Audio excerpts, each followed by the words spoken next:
There we go. You did it, Karen. Well done. Thank Okay, and we have about 8 more folks. you. Okay.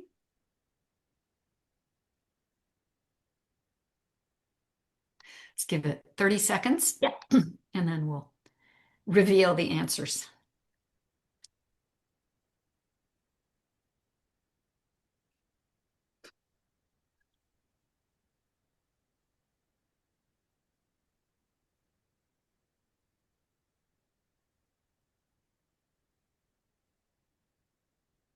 Okay, I'm going to go ahead and we have 93 of 98. Terrific. Terrific. Great. Ah, excellent. Okay, let's go through these. Having a professional will is a legal requirement. Can you all see that, or am I the only one who's able to see the poll results? You can all see it. Excellent. Okay. Having a professional will is a legal requirement. This is, in fact, false. There is no legal requirement. There's no legal requirement that you have a personal will. It will make life a lot easier for those whom you leave behind, but there's no legal requirement. 2, you should tell your patients that you have a professional will. That's a very good idea. There is nothing specific, explicit in our ethics code that says so, but I think of this as part of our informed consent process. And in fact, I have a patient who is apparently perceives me as quite ancient and doddering and believes that any moment now I'm going to disappear and is very worried about what will happen if she shows up for a session one week and I'm not there. Number 3, your professional executor can be a family member. Oh, look at that. Half and half. Wow. Interesting. Well, not to split hairs, but it can be a family member, but wowza, is that a bad idea? That's a terrible idea. And I will talk to you about why that's a terrible idea. Number 4, your executor must hold the same license that you do. Also, not as opinions not as strongly held as for the first 2 questions.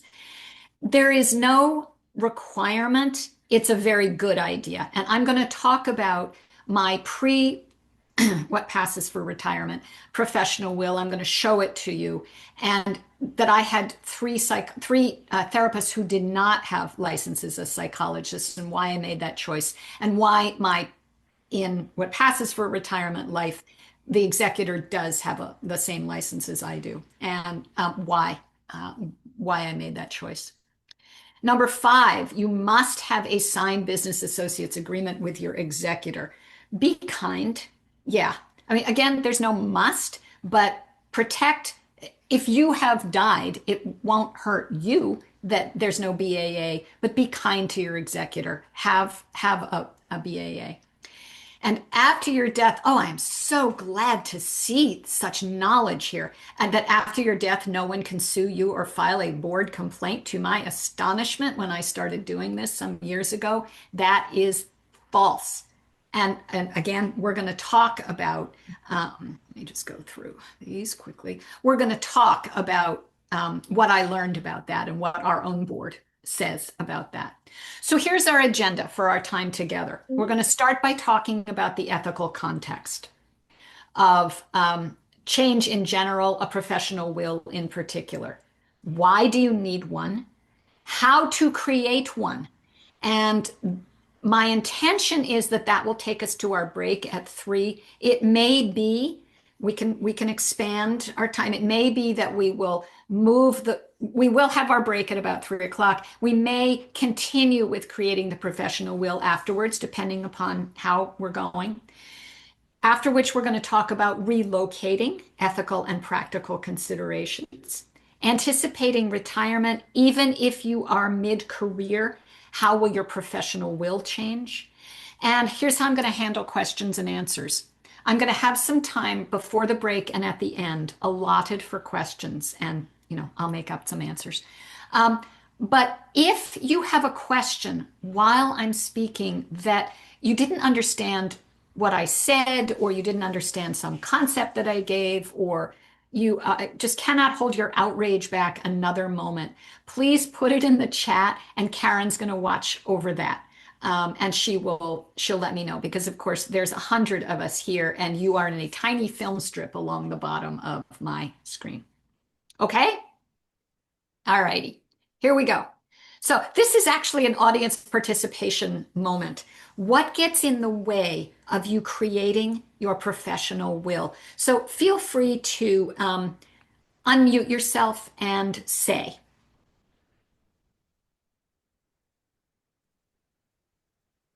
Anybody. Kristi, this is Karen Kirk. Hi, Karen. One of the reasons that I haven't created mine yet is because I I can't seem to find a consistent professional partner to do that with. So, Got it. I feel like until I have that, I'm not sure who to name. Got it. We're going to talk about that. Excellent. Thank you, Karen. Janet Savia here, Kristi. Janet. What I have found has been the issue of I'm still active, I'm still busy, and busyness gets in the way. If I have a choice between seeing a client versus the tediousness of going through documents and accounts, I'm gonna opt for seeing the client. I admit it. I hope to challenge that today Good. Good. and give you some time to get going on it as well. Thank you. Thank you. Somebody else? My name is George Popper. Hi, Sorry. George. I'm in my 80s, so I'm going to be retiring soon. But I created a professional will, I would say maybe 4 or 5 years ago, Well done. over some concerns of health issues and at the recommendation of my attorney at that time. But I do recall him he had a whole thing from the APA on guidelines as to how to Yep. do this. Yep.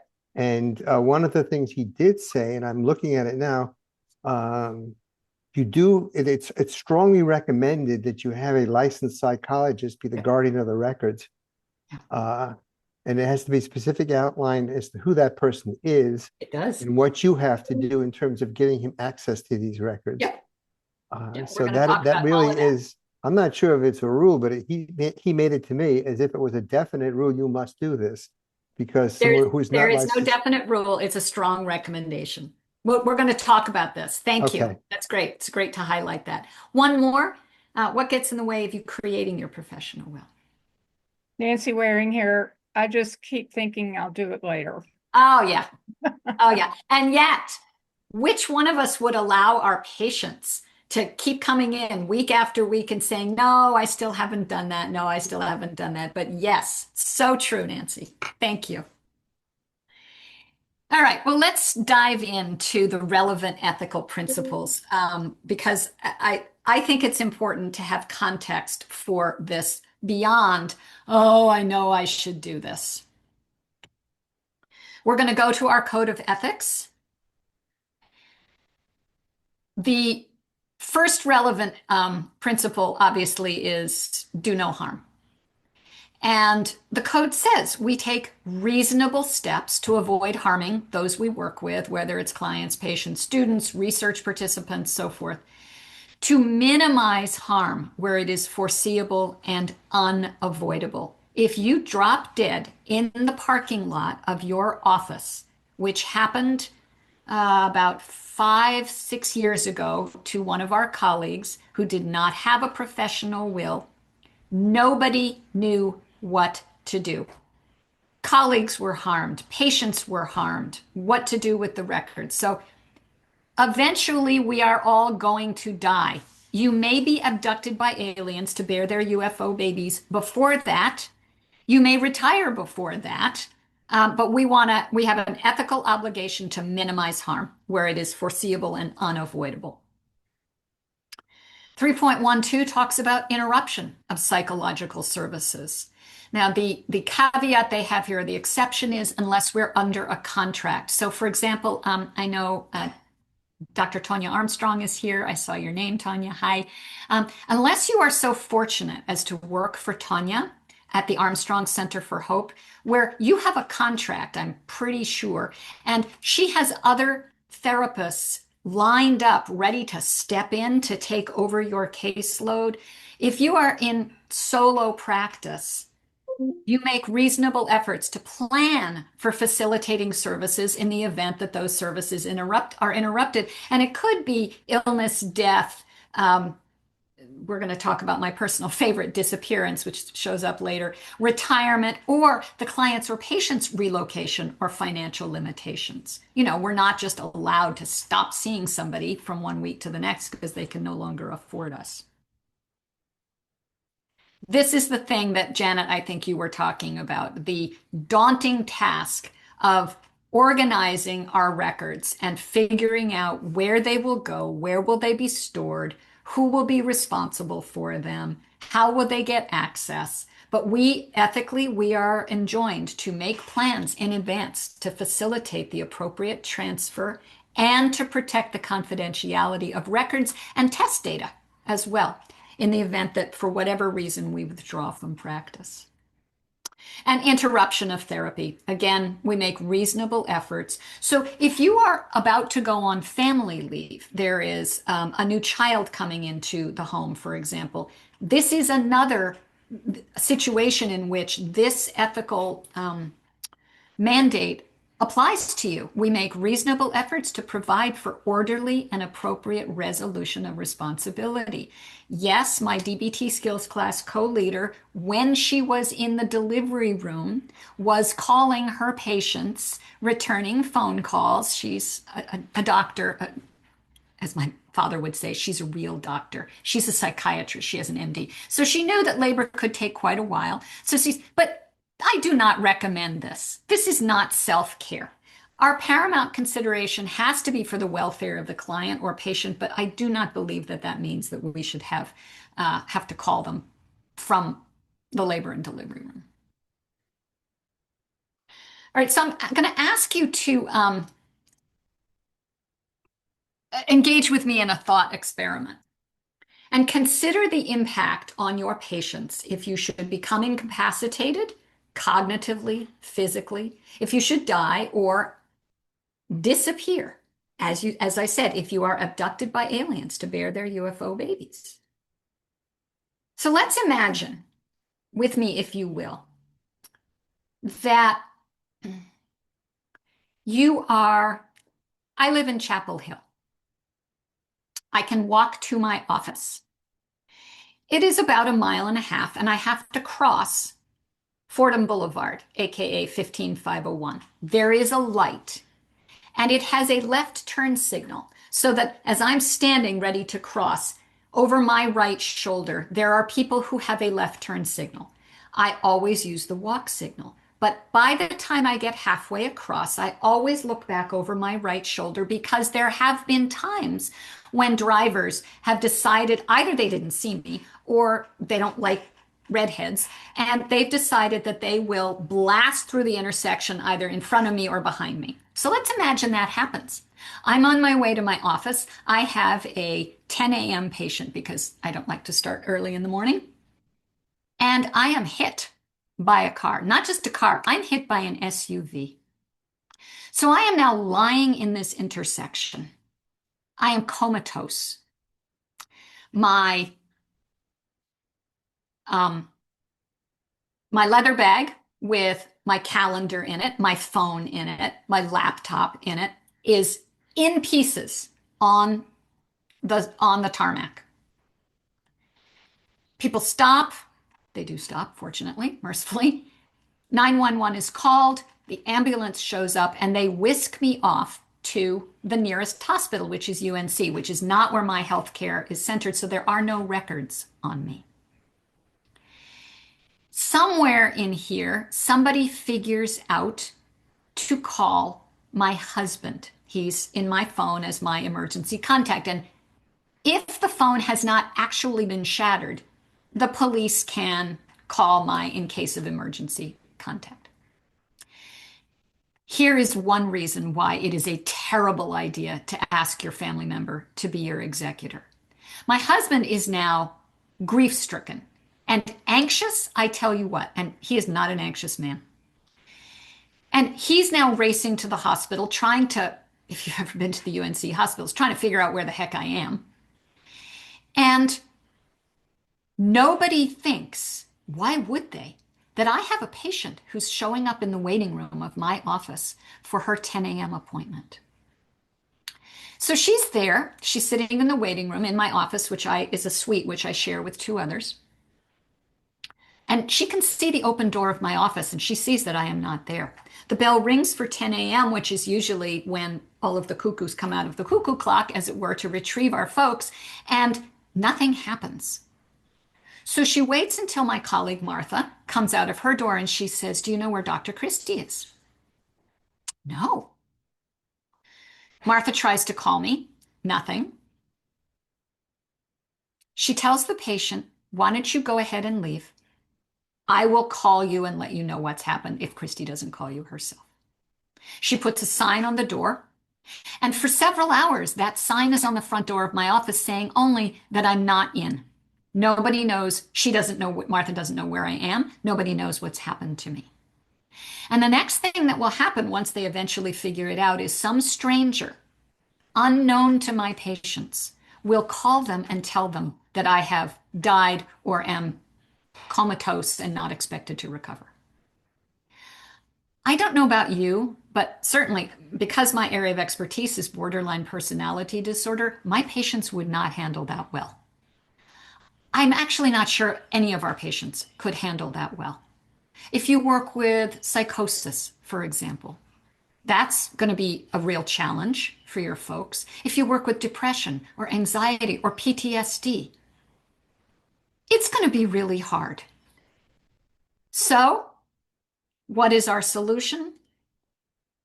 We need to know who would contact patients and let them know. My husband, for sure, is not in a position to do that. Who would coordinate a referral to another professional? And who would coordinate the transfer of treatment records?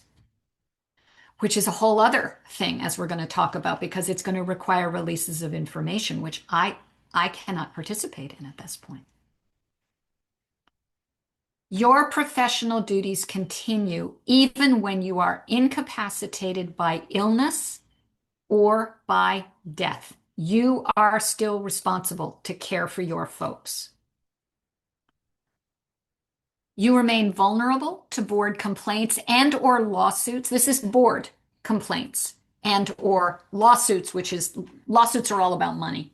But people can complain about you for patient abandonment, one would imagine, to the board after you have died, or for something that happened 6 months before this event. And who's going to respond? In this case, this would be your estate, usually represented by your next of kin. They are liable for defending lawsuits and paying judgments against you unless you have set it up otherwise. I checked with Mark Davis. I do some contract work for the North Carolina Licensing Board, North Carolina Psychology Board, our licensing board, which is like the most fun I've had ever being a psychologist. And so I've gotten to know the staff there, and they no longer scare me. Perhaps they should, but they no longer scare me. And so I checked with Mark Davis, who's the investigator, and asked him, has this ever come up? Has anybody ever filed a posthumous complaint? He had to check with the executive director. For those of us of a certain age, this is the new Martha story. And they said they've never, as far as they can remember, they've never had a posthumous complaint filed.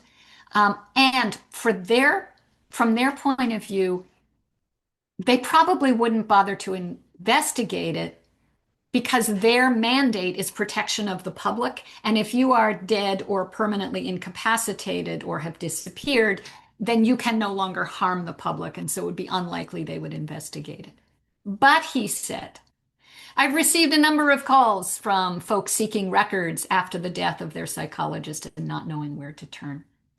And the board cannot help them, no matter how lost they feel, the caller feels, because they don't keep records of what our plans are. In fact, when I was gearing up for retirement, I asked him all kinds of questions, and they do not concern themselves with this kind of thing. So, he said, if a psychologist wants to keep from burdening their families or their clients, it's a really good idea to have some sort of plan in place and a way for people to be informed of this plan. And I say this not to shame anyone, but just to try to galvanize you a little bit more to find the time and make this happen. Because our solution is going to be a professional will.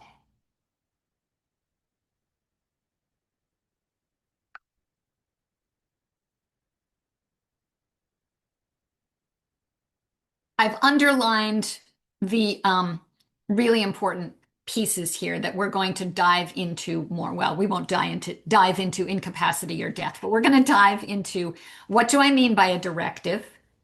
What do I mean by giving authority? Instructions. What kinds of instructions? And how do I find a professional executor? Which is that, in my experience, in the many times I have given this workshop in other settings, that is the place where most people get stuck. As Karen said, I think it was you, Karen, who said, "I don't know who I would choose." We're gonna dive into this. Number one, you do not need a lawyer. In fact, when I took my first professional will to our personal attorney, who wrote our personal wills, and said, "Chris, would you put this in your lockbox in our file just so that another copy is here?" He looked at it and he said, "What is this? I have no idea what this is." So you don't need a lawyer, and they may not know what the heck you're talking about. This type of will is purely voluntary. Your personal will is all about assets and property. So, for example, if I have died there on Fordham Boulevard, the office, the furniture in my office and all of the books and so forth, those are covered by my personal will. They are my assets. I own them. They're among my assets. Let's hope they're not my only ones. But your professional will is all about giving guidance to your colleagues in the event of your incapacitation, disappearance, or death.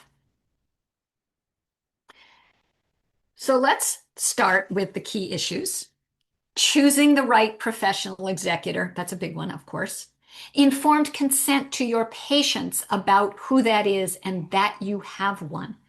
This is intended to, we can't predict whether it will help, but this is intended to help when they get a phone call from somebody who says, "Hi, I'm Dr. Kristi Webb's professional executor." What? You're what? Do what now? And where the heck is the professional will? Because people need to know where to find it. Mine is currently in 4 different places, belt and suspenders. So elements of your will are going to include who is the executor, instructions to the executor. How do I want you to talk to my patients about my death or incapacity? How do I want you to handle referrals? What do I want you to do about billing? And then essential information, like where do I keep my calendar? Who are my patients? How do you contact them? Let me just pause here. Karen, any questions that folks are stuck on? There have been just a few comments.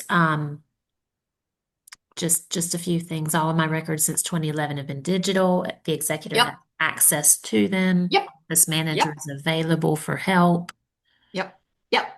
Yes, exactly. Okay, great. This is great. So executor, you say. So Kristi, what the heck? This person's role is to take ethically and clinically appropriate actions. This is another reason why you want somebody who's not a family member. Now, what if you are partnered with someone who is also a psychologist or a social worker or an LCMHC? Well, okay, but now we go back to the grief piece. And if you have children in the picture and your partner is caring for children and their grief and helping them navigate that, we don't want to burden them with having to also take care of our own patients or clients. So ethically and clinically appropriate actions to close our practice and deal with future demands made upon it. This is where a lot of people trip up, as I say, and I say, I'm stuck. I don't know. And I've had people call me and say, after one of the shorter versions of this workshop, and say, I don't know. I don't have anybody. There's nobody. I'm in solo practice. I don't have any business partners, and there's nobody. And I'm sorry, I don't buy that. Whom do you trust amongst your colleagues? Amongst, if you went to graduate school here in this area of, or your area of North Carolina, anybody in your grad school cohort whom you trust? With whom do you share case consultations? Are you on a peer consultation team? If you're not, I highly recommend one. I was on two during my most active practice, one DBT and one all psychologists.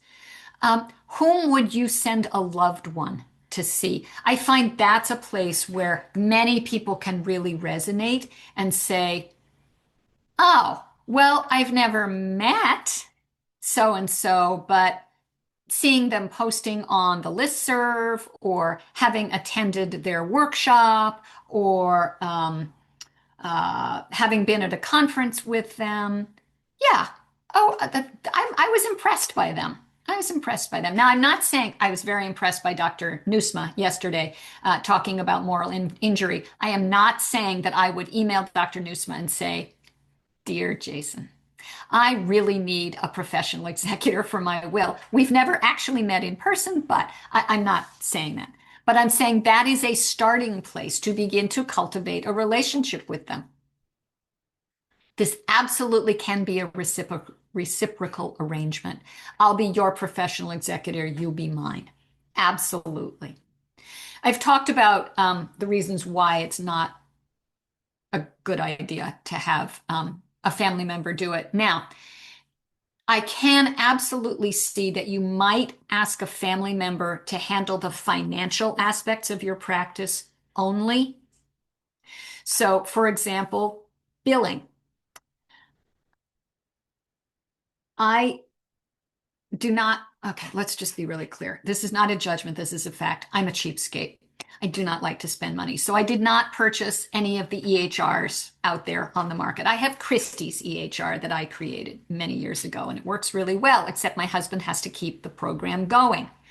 I could imagine that he could be in charge of, once the professional executor had taken care of the clinical piece, as I'm going to show you, I could imagine that he could be in charge of going into that and sending out the bills or forgiving the bills, wiping the record clean. Yeah, maybe. But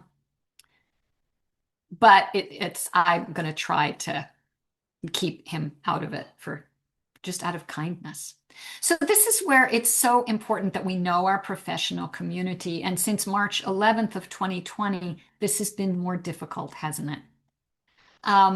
We used to go to these conferences and workshops face to face, and you would sit and have coffee or lunch with somebody that you didn't know, and you'd get to meet them, or maybe you'd serve on a committee with them, and you kind of could pick up on their vibe just by sitting with them. And it's harder now. It is harder, but I can absolutely tell you, I'll come at it from the other direction. On the Triangle Area Psychotherapist listserv, I know who I respect, and I know who I wouldn't refer to. Whom I wouldn't refer to, who I respect. So knowing your professional community, that's a challenge for us in private practice, isn't it? I mean, it is, especially if we don't have business partners or we're not in a group practice, private practice. But that's essential. It's recommended that the executor share your license, but it is not required. When I first started doing this in 2013, first created my professional will in 2013 until 2021, I had 3 executors. None of them shared my license, but they were all DBT therapists, and one was my DBT skills class co-leader, still is. And I had that because I was younger. The chances of me dropping dead in the parking lot were slim, and the chances of me becoming, for example, cognitively incapacitated were slim. And so I wasn't so concerned about the actual stark reality of my executor needing to swing into action. Upon my retirement, my current executor is not only about 20 years younger than I am, but also is a licensed psychologist. But while I was so actively in practice, it was very important to me that my DBT folks, my DBT folks and my folks with just high emotional sensitivity were able to be cared for by somebody who understood dialectical behavior therapy and understood emotional sensitivity. Obviously, that's not all who I work with. I would have retired long since. Some people have a backup executor just in case. And I would think that that could be very useful if your executor is somebody who's about the same age as you are, or about the same stage of professional life as you are. And your executor can change over time. Every year, I check in with my formerly executors, now single executor, and say, are you willing to continue serving? And there was a year when one person said, you know what? I'm adopting a child and I'm just not able to do that. Great. If you own a practice, hi Tanya, consider having one executor for financial matters and then each therapist having their own clinical executor. So this would look like having one person in the practice be responsible for taking care of, if I'm part of the, or Center for Hope or HRC, for example, having one person in the practice who's going to be responsible for all financial matters, billing, collections, forgiving debts, that kind of thing. But each individual therapist in the group would choose their own clinical executor. So that's for if you own a practice. So we're going to do an exercise because who the heck wants to sit here listening to me for 3¼ hours or 3 hours? So Karen's going to put you in what I persist in calling breakup rooms. I always have to catch myself. Breakout rooms. And I'm going to give you, let's say at most 10 minutes to talk about who will you choose to be your executor. I'm going to stop sharing so that I can watch the magic happen. How many folks do we want in the breakout group? Oh gosh, let's have 5 per room. Okay. It's Are you 20 ready? rooms. Good Lord. Yeah. Good googly moogly.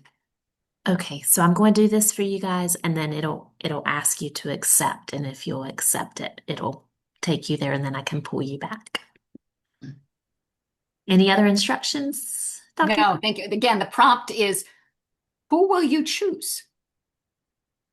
Discuss.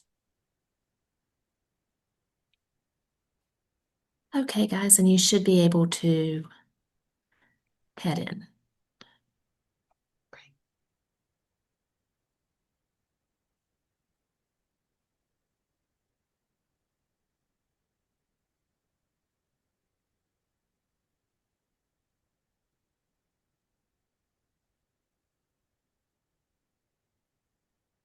And those of you I still see, you should have an option on your, there should be a pop-up that allows you to join. Join.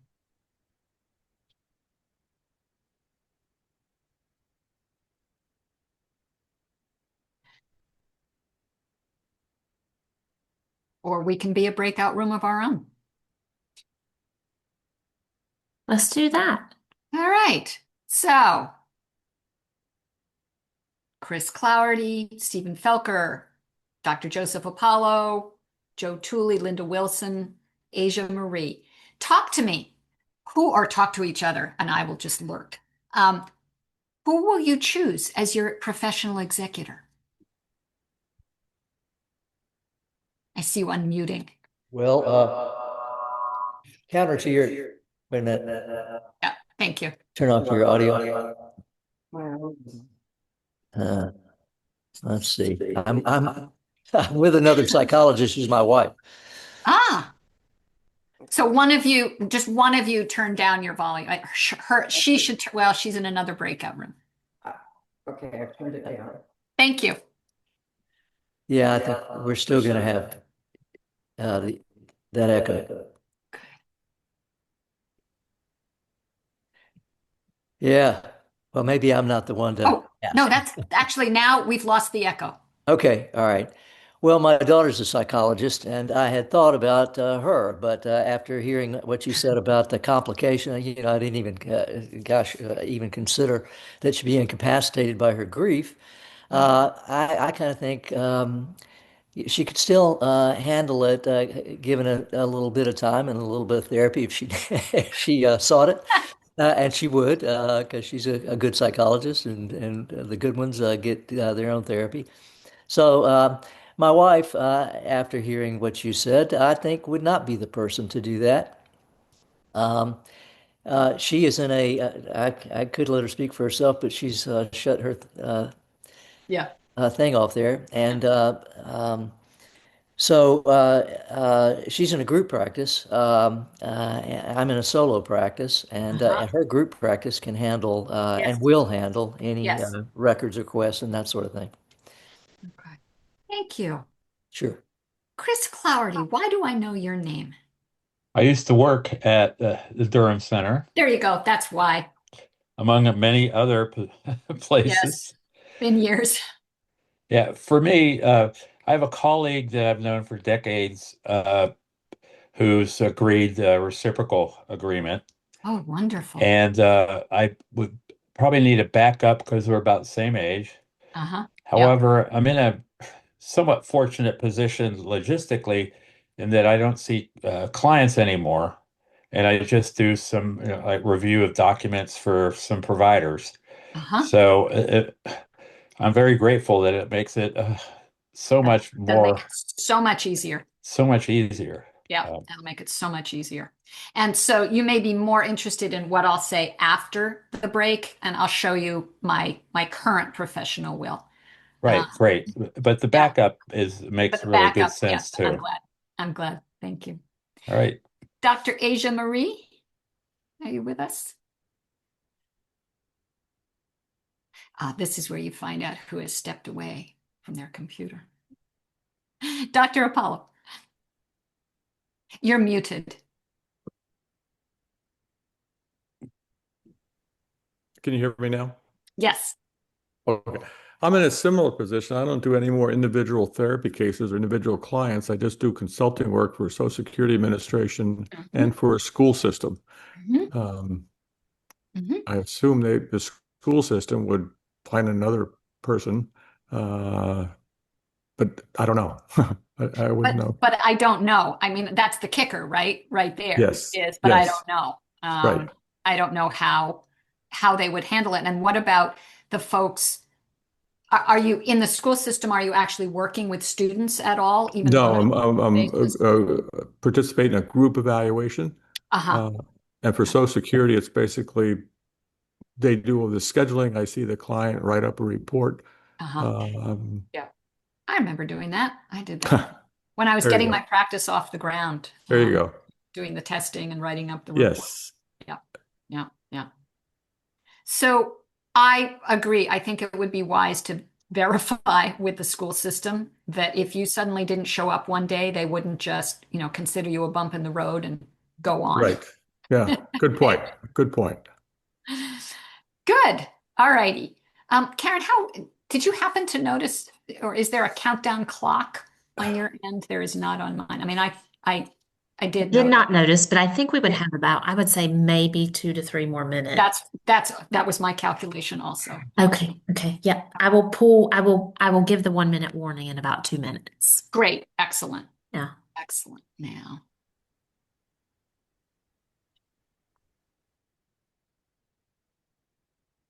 All right.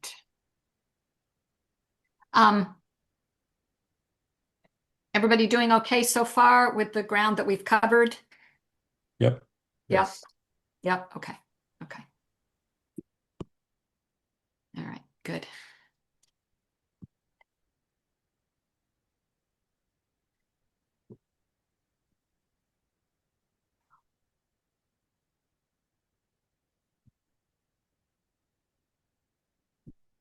Okay. Best.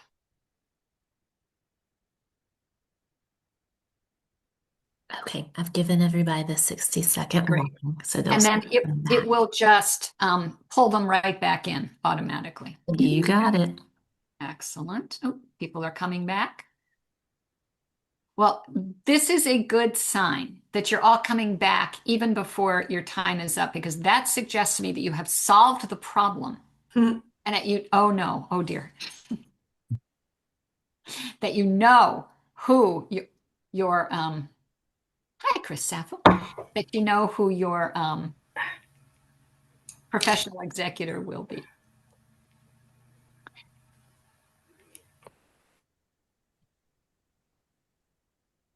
Let's see, we've got, not everybody's back, so we'll make sure we give time for everybody to come back.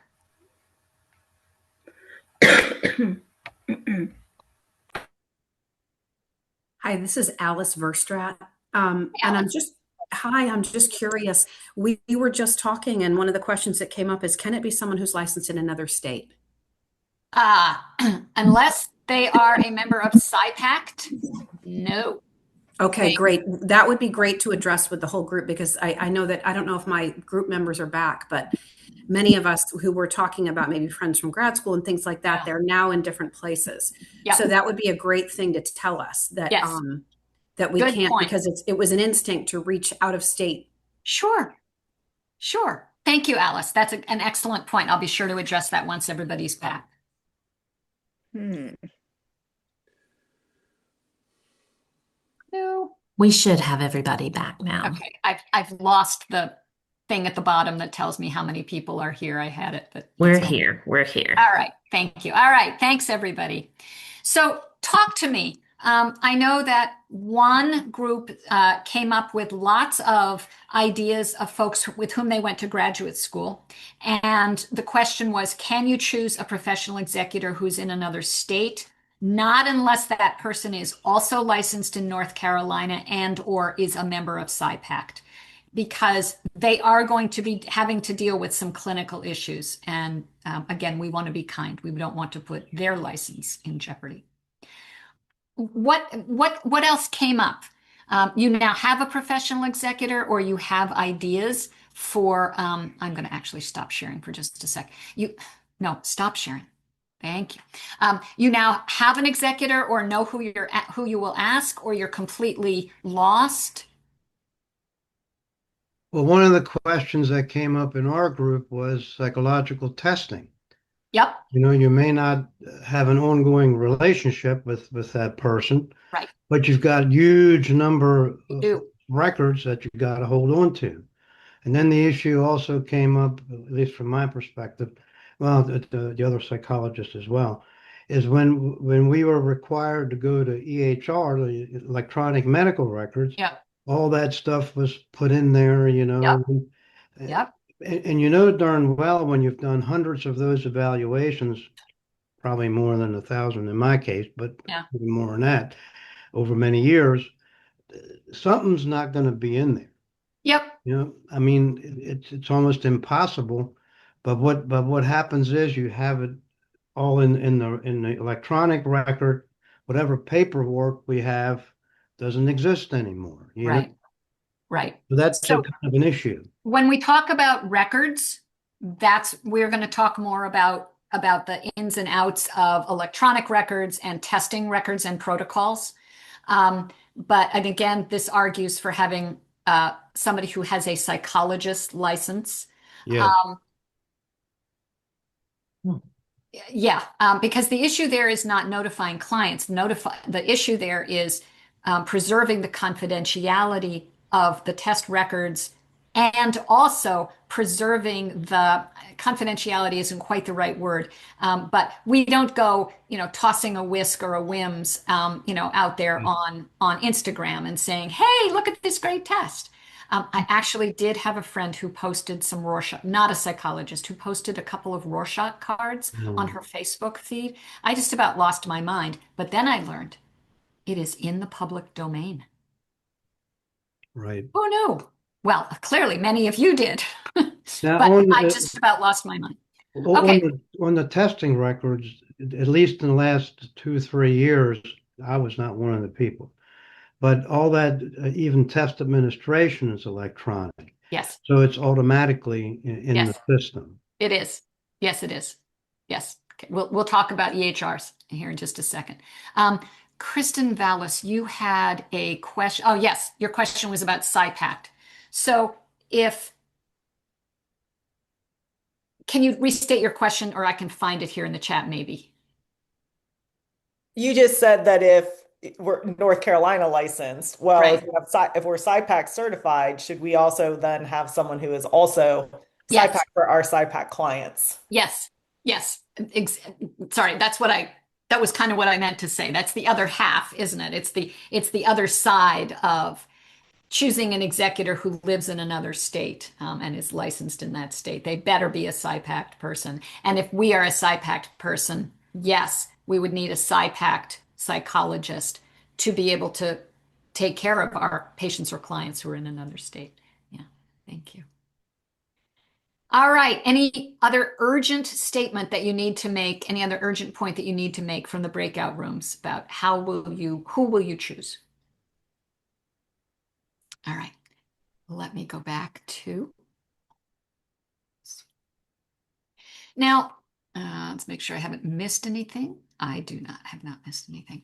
I mentioned my recommendation that you have a business associates agreement with your professional executor. This is, to my way of thinking, this is all about kindness. You want to protect your executor from liability for possible HIPAA violations. They will have access to your folks' protected health information, and now the responsibility will be theirs for protecting the confidentiality of whether it's an electronic record or a written record or the phone numbers to your folks in your phone. And so you will want to have to protect your executor as much as possible. So I have a BAA with mine. It's APA makes the point that it's your American Psychological Association makes the point that it's your estate that should have the business associates agreement, because if you are no longer here or no longer have the capacity to sign any kind of it's not so much a legal document, but sign a professional document, that it's your estate that will have the BAA with, say, let's say I choose Dr. Vallis as my professional executor. It's my estate that wants to have the BAA with her, because if any HIPAA violation ensues, I don't care, right? I'm gone. This is the least of my worries at this point, but my estate may very much care. Okay, I hope I'm not making you anxious. That is not the point. I used to take those workshops with Eric. Help me out, guys. Oh God, I always needed to take a Valium after those workshops. Youngstrom? That's the one, Eric Youngstrom.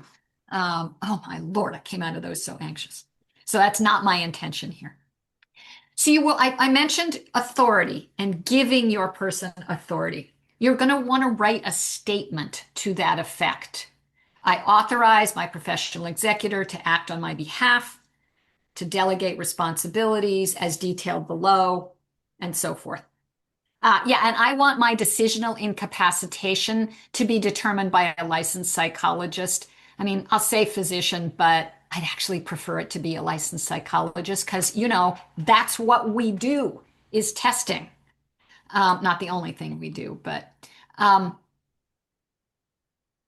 You will see, I'm going to show you my personal professional will in a moment, and you're going to see this statement there. Then you want to give, as I said, instructions. So there's choosing your executive. Then I had on the slide, I had authority, instructions. Sorry. How are they to notify patients? Do they call them?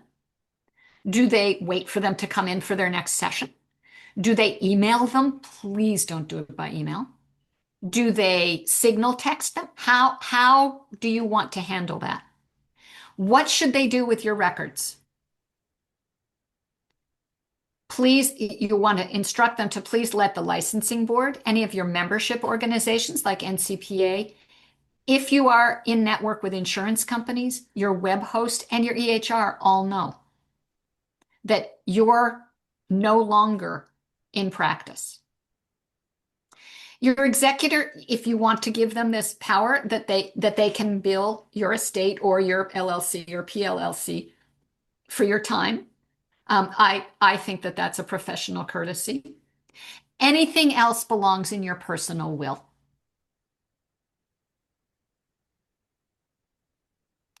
And as you're making these decisions, of course, it's always do no harm, and it's patients or clients first. So I do have a friend who has written a letter that is with her professional will, and she asks that the executor distribute that, send that to each of her patients if we get to this point, so that the words come from her, so that it's kind of a last touch point.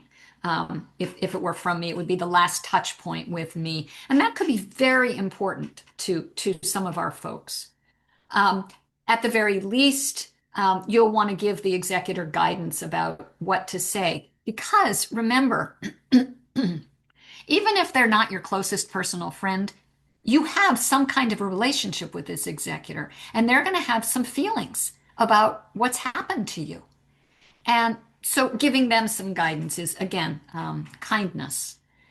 And absolutely, it could be that the executor picks up some of your folks and adds them to their caseload. Or I like to give, as you'll see, I like to give suggestions for other folks that could see my people, colleagues that could see my people. Okay, so what is this essential information? Mostly this is about keys, passwords, and where the heck things are. So where are my patient or client records? Where are the test materials if they're not electronic? If we're still administering a TAT or a Rorschach and it's not done electronically. Where's your financial materials? I mean, I can't tell you the last time I wrote a check, but I still have a checkbook from my bank. Where are those electronic devices? What are the electronic devices? Do you do everything on a laptop, including calling patients using FaceTime? I hope not, but maybe you do. Do you use a phone? What kind of phone is it? What is its password? Where do you keep your calendar? Do you have, so I said I'm a belt and suspenders person. I have an analog calendar and it's color coded. Of course it is. And I also have my phone and it has a calendar on it. But I say really what it says next to the hours when I'm seeing people is work. Because my phone does not even have their initials because I'm protecting their PHI. That's not going to help an executor.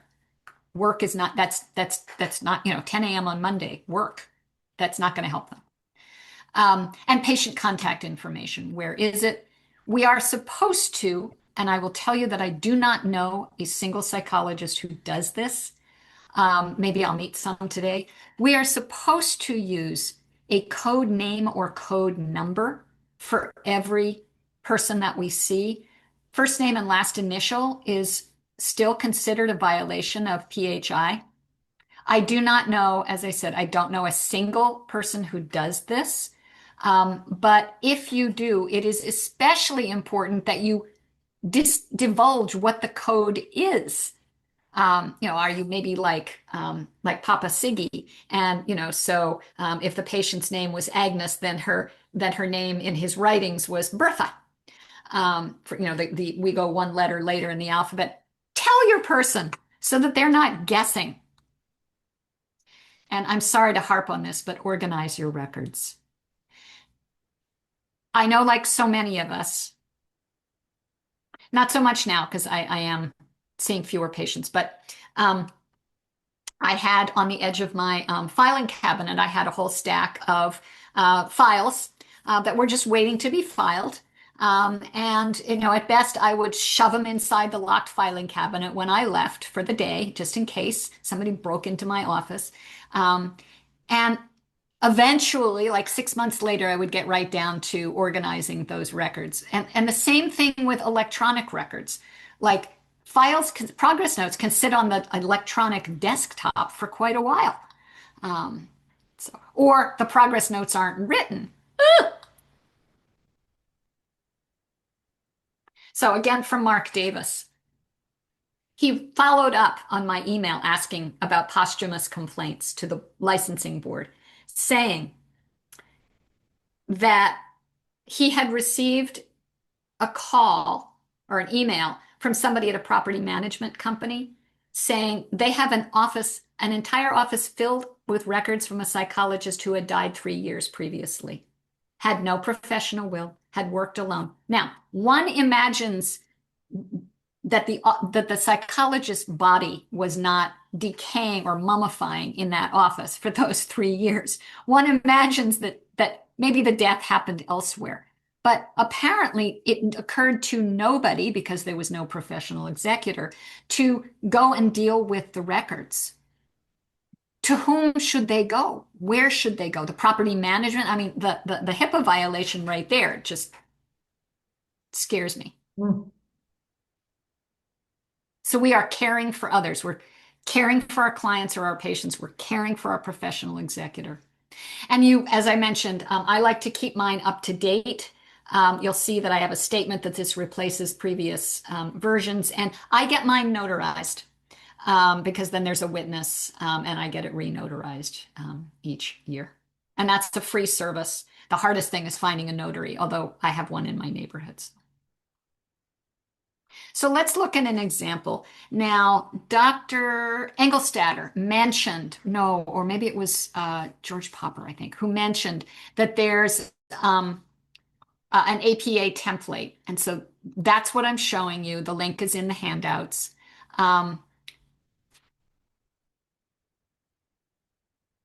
Your name here and so forth. Here's the statement of authority.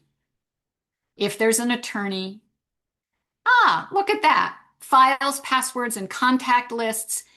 APA is saying you could put that in a separate document, keep it separately. But they list here, what I like about this template, friends, is that it lists all of the things to prompt you to think about these. Oh, that's right. My voicemail access code. Oh, that's right. My liability insurance policy. Here are specific instructions for the executor, where the location of my will is, my professional will. And this version says use your clinical judgment and discretion when you're deciding how to notify folks. Hi, Dr. Webb. It's not, I think that it's not showing up. Yeah, it went to another screen. Got You it. might just It went to another screen. I'm going to hang on. Thanks, There you Karen. go. Thank you, whoever highlighted that. Let us find. Here's Google Chrome. Share me, baby. There we go. All right, here we go. There we go. So the link is in your handouts. So as I said, we've got, this is the statement of authority right here. And oddly, the APA template refers to multiple executors. As I said, I don't have an attorney for my practice, not a judgment, a fact. I'm a cheapskate. They are listing for APA, they have a separate file of files, passwords, and contacts, which I thought was interesting. But what I love about this list, now that you can actually see what I'm showing you, is that these are prompts for me. Oh, that's right. I have to tell them what my voicemail access code is, or where is my professional liability policy. Specific instructions, like how to notify current and past clients, whom to contact for further information. If clinically indicated, for example, by their response, you may wish to offer a face-to-face. Notify, for me, it's the APA trust. We don't call it that anymore, the trust. Here's the paragraph about records. And here's the paragraph that states, you can bill my estate for your time. I'm also going to show you, so let's stop sharing that and go back to this. No, that won't work, will it? Hang on. Please hold. Yeah, I'm going to show you another example.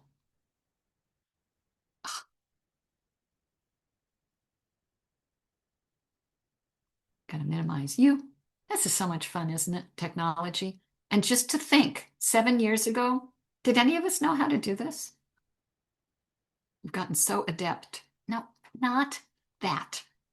Thank you. I hope other people talk to themselves while they do this. Okay, so this is mine. This was last updated in February of the year that I retired, and supersedes all previous versions. As I've said, I had 3 professional executors, and they were none of them a psychologist. There is my statement giving them authority. You can see that I use the APA template. I don't have an attorney for my practice, but I have a personal attorney. I don't have an accountant, but here's my bank. Here's my account number. Here's somebody who can be helpful at the bank. I owned the office condo, the office suite. We no longer own it. We sold it, but there were 3 of us who were co-owners, and so that would be important for my executor to know, because the executor does not have to deal with closing up the office. That's on my 2 co-owners, because as I've stated, in the event of my death, my estate may not pay off my 1/3 portion of the mortgage. So that takes the executor right off the hook for that. Keys. Right? And if you have identifying dots or something on your key, special ones for your office or for to get into the building, and they're different, say that. And where are the keys to my file cabinet? And here's who else has keys if you need them. Here's my computer and the password, and who else can help you with that. I no longer use LastPass, but I do use a computer, a password manager. Here's how to get into it, because it has all my passwords, and you're going to need a bunch of them. Here's what to do with my website, so people don't keep calling me. Although I will tell you, after I retired, my website says, as of this date, I have retired from the practice of psychotherapy. And my outgoing voicemail says the same thing. For at least 2 years, I would get phone calls from people saying, I know you've retired, but could you possibly... I'm not kidding you. Bless. This is my license number. Here's where you can find it, because we all have to display it. Please notify the psych board. My NPI number, my provider number for Medicare. I'm out of network for all other insurance. The trust, contact for everything except patients. Yes, I was old-fashioned. I used a Rolodex. But also, here's my Apple ID and password, business checkbook, tax returns for the LLC, no longer my problem. And here's the section on dealing with patients. Only can be handled by my professional executors. And here's what I want them to do. Take these steps, and I limb this out. And how is this going to happen? At that time, I did have I was betwixt and between. So I had people for people whom I had been seeing for quite a long time, I had some paper files as well as electronic files. I had both. Now everything is entirely electronic, but at the time I had both, and so I needed to provide for both. Here's how to, I just walk through everything. My cell phone, how to change my outgoing message, Signal, private messenger, unlike some in the government we could mention. I actually do use it and keep things confidential. Here's folks who can help with therapeutic issues. Here's about billing files and records. And this is Therapist Helper is no longer called Therapist Helper, but this is, as I say, this is Kristi's EHR. It's a little complicated because I'm a Mac user, but it only runs on a PC, so I have to tell my executor how to get into it. Here's what we're going to do about billing. If financially feasible, I prefer that patients' outstanding debts be forgiven. Past patients, both recent and up to 2 years past. Here's where my, going back 7 years, patient files are located. And here are non-patient related instructions. So in the event of a serious illness, what should we do what should we do with those old records? Progress notes and other things on my computer, testing reports, addresses, billing software. And how are we going to do that? So I'll talk about this more after our break, but we're going to put them on a zip drive. We're going to wipe the hard drive completely. We're going to put it on a zip drive is a physical thing, and it's going to go and be stored somewhere. What am I going to do with testing protocols? Please defer to my spouse regarding financial decisions to be made about payment of my outstanding bills. Here's who to contact, so forth. Here's where the copies are located, and please do bill me. And in fact, my attorney said, this is basically a living will, so put that statement in. So I did. Okay, here's what I want to do. Perfect time. Okay, you are all looking slightly stunned and also a little itchy. So before we take a break, we're going to take 15 minutes. I'm going to put you back in breakout rooms and start to draft a professional will. If it would be helpful, I am happy to put mine or the template from APA back up on the screen. I don't know, though, that you'll be able to see it once you're in the breakout rooms. You have in your handouts, you have a link to the APA template. And so you can call that up on your computers if you want. Take 15 minutes with each other and just start to draft it. My recommendation is that you brainstorm every topic that you need to be sure that you include, that you not start to actually use the language and write that up, but that you jot down for yourself a list. What do I have to put in this? What do I need more information about? Okay? Okay, give me just one moment and we will open up.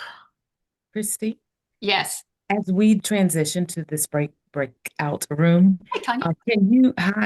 Can you tell us whether with multiple executors, do you leave it up to them to negotiate who does what, or might it also be recommendation? What's a great question, Tanya. And this is what I'm asking you to do, is to sit down and think through step by step. This comes more easily to some than to others, I recognize. Yes, I would leave it up to them to negotiate who is going to talk to which patient or client, and maybe it's only one of them and the other two do other things. Maybe all three of them divide up the caseload. In my case, when I was in active practice, because they were all DBT therapists and they were all on my DBT consultation team, they all knew a little bit of something about almost everybody. But yes, I would leave it up. If there are multiple executors, I'd leave it up to them to divide and conquer. Yeah. Kristi, Great question. how long do we have? 15 minutes. Okay. 15 minutes, and then you're going to go. Living will, and then you actually had sort of the post-retirement thing? Yes. So what I showed you was my pre-retirement one. And then I'm going to show you here in the second half my post-retirement one. We're going to talk. This is not a workshop about retirement, but I'm going to talk about some about retirement and getting ready for it. Okay.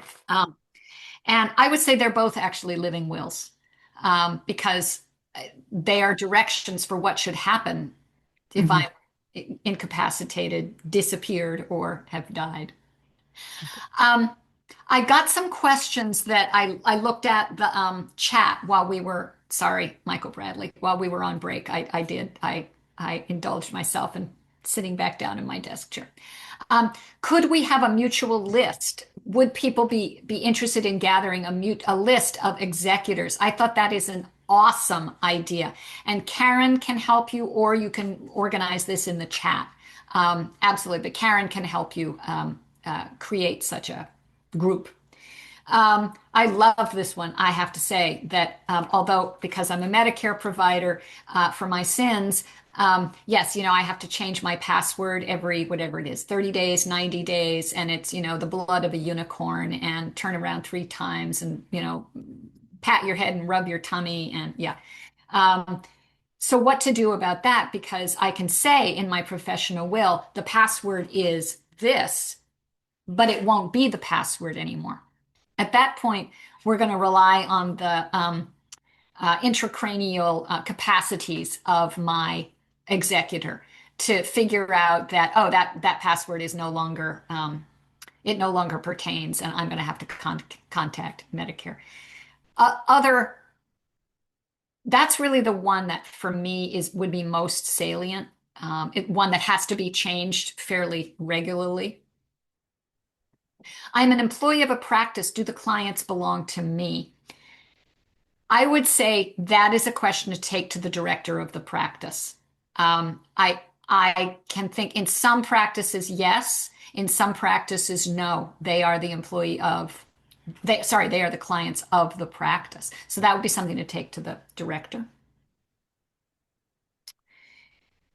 I don't know of anybody who is an executor as a specialty, but that's a really interesting idea. I have nothing to do in retirement, so perhaps I could, take that on.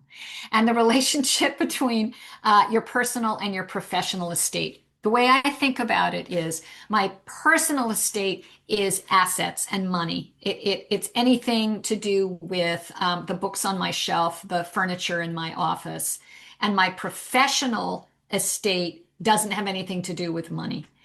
Well, except the billing of my patients, but it is entirely focused on just the work that I do with clients or patients. Somebody just asked, we wondered how far back to let clients know. It's a great question. I said in my will 2 years, go back 2 years. I have a deal with my patients that when we terminate, I tell them once you're my patient, you are always my patient. I will find room for you. And which we're going to talk about COVID in a minute.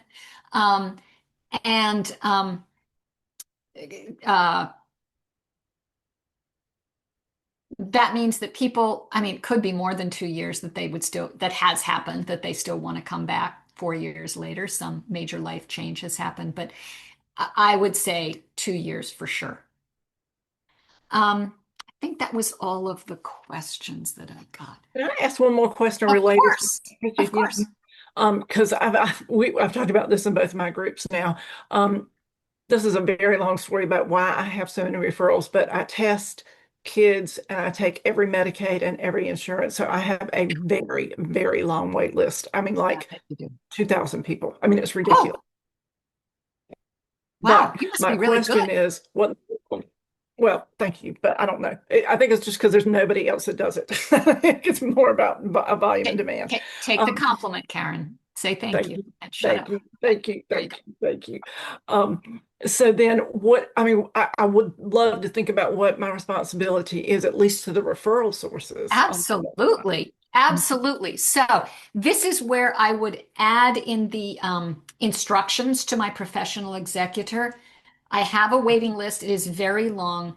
These are my usual referral sources. Please be sure to contact them and please let everybody on the waiting list know somehow. Oh, wow. Oh, Okay. because ultimately, what do we really have? We have our reputations, right? I mean, at the end of the day, that's what we've got. Paid off my student debt.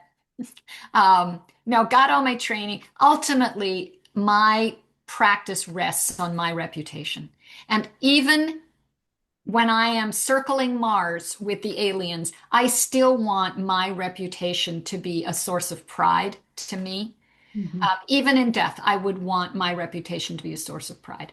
And therefore, I want to make sure that it makes me so irritated when a prospective patient or client calls me and says, and I call them back and they say, you're the only one who called me back. I left voicemail messages and I see other people nodding. That is just unconscionable, in my opinion. That's just like, if all I say is, I'm so sorry, I don't have any space on I can put you, I don't maintain a waiting list, but I don't have any space, but you're welcome to try back. Or here are some other names and numbers. Yeah. So I want to make sure that I'm letting those 2,000 people, or my executor is letting those 2,000 people know you will not be getting a call or an email from Dr. Kirk. Kristi? That's a great question. Yes. Well, we found that I think they would agree that people who are individual practitioners have a much tougher time doing these things. And if you're an employee, it's a lot easier to do. Plus, I told people in my groups, and so I'll tell everybody, someone fairly young, perhaps, because we have some people who have a legal background of some sort. This is a wonderful niche business to get into. I agree. I think it's a great idea. And but it's like all these things people say, well, I wish I'd have thought about that.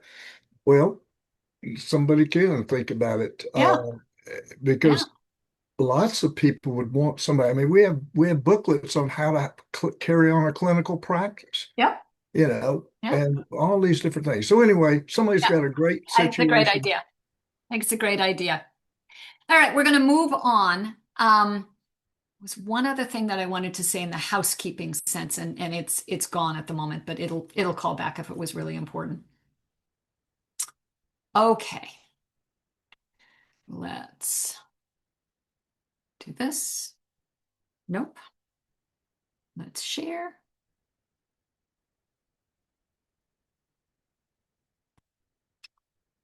And slide. There we go. We did that. We did that. Questions, and we took a break. Here we go. So now we're going to talk about, in the second half, other kinds of absence. For example, relocation. What about long vacations? What if you decide to sail around the world for a year? Or parental leave. I have a colleague who decided to go and work in Ukraine for a year, and providing mental health services there. And, so what about a professional will then? In Ukraine, I would also have a personal will, but that's just me. You cannot simply just take off, even if you are entirely virtual. Excuse me.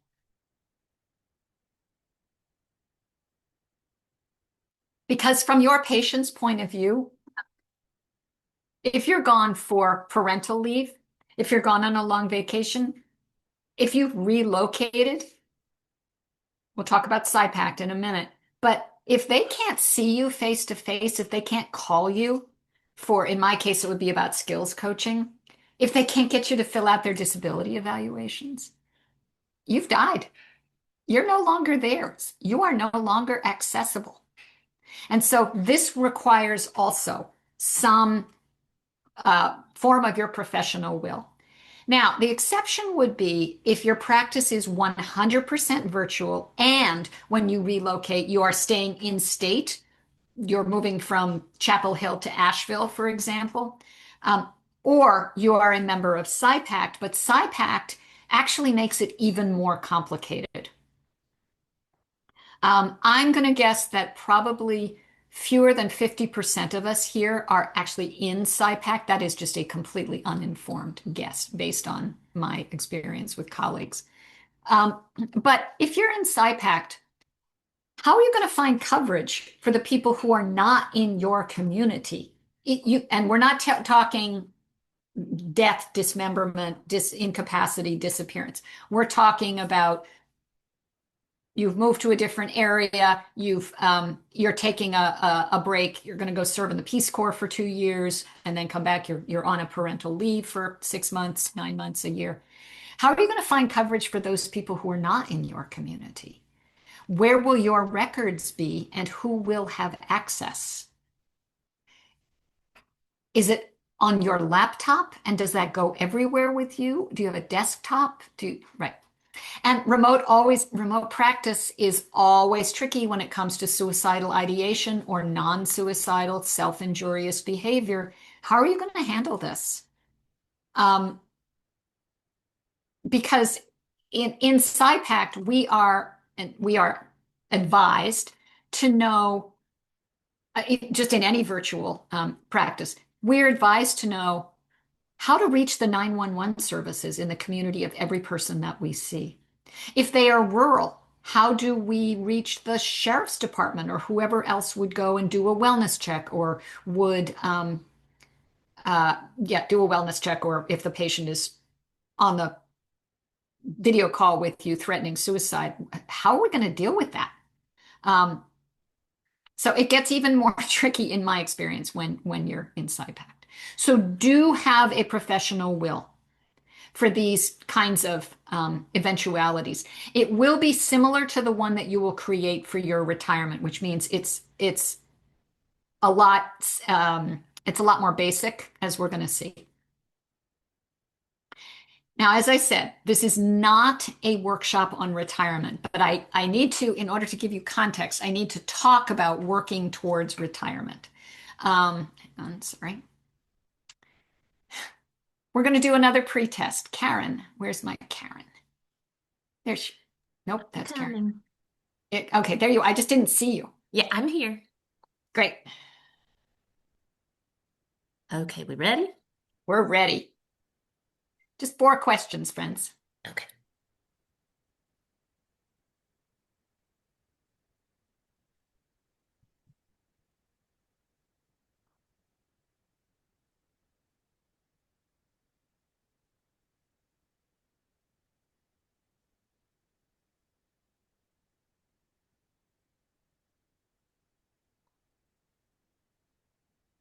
Now, we're getting there. We're about 25% there. Okay.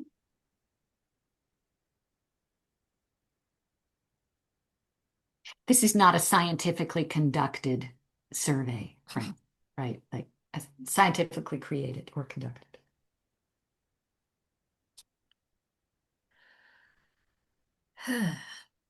Let's see. I'll give it about 10 more seconds. Yep, that sounds good.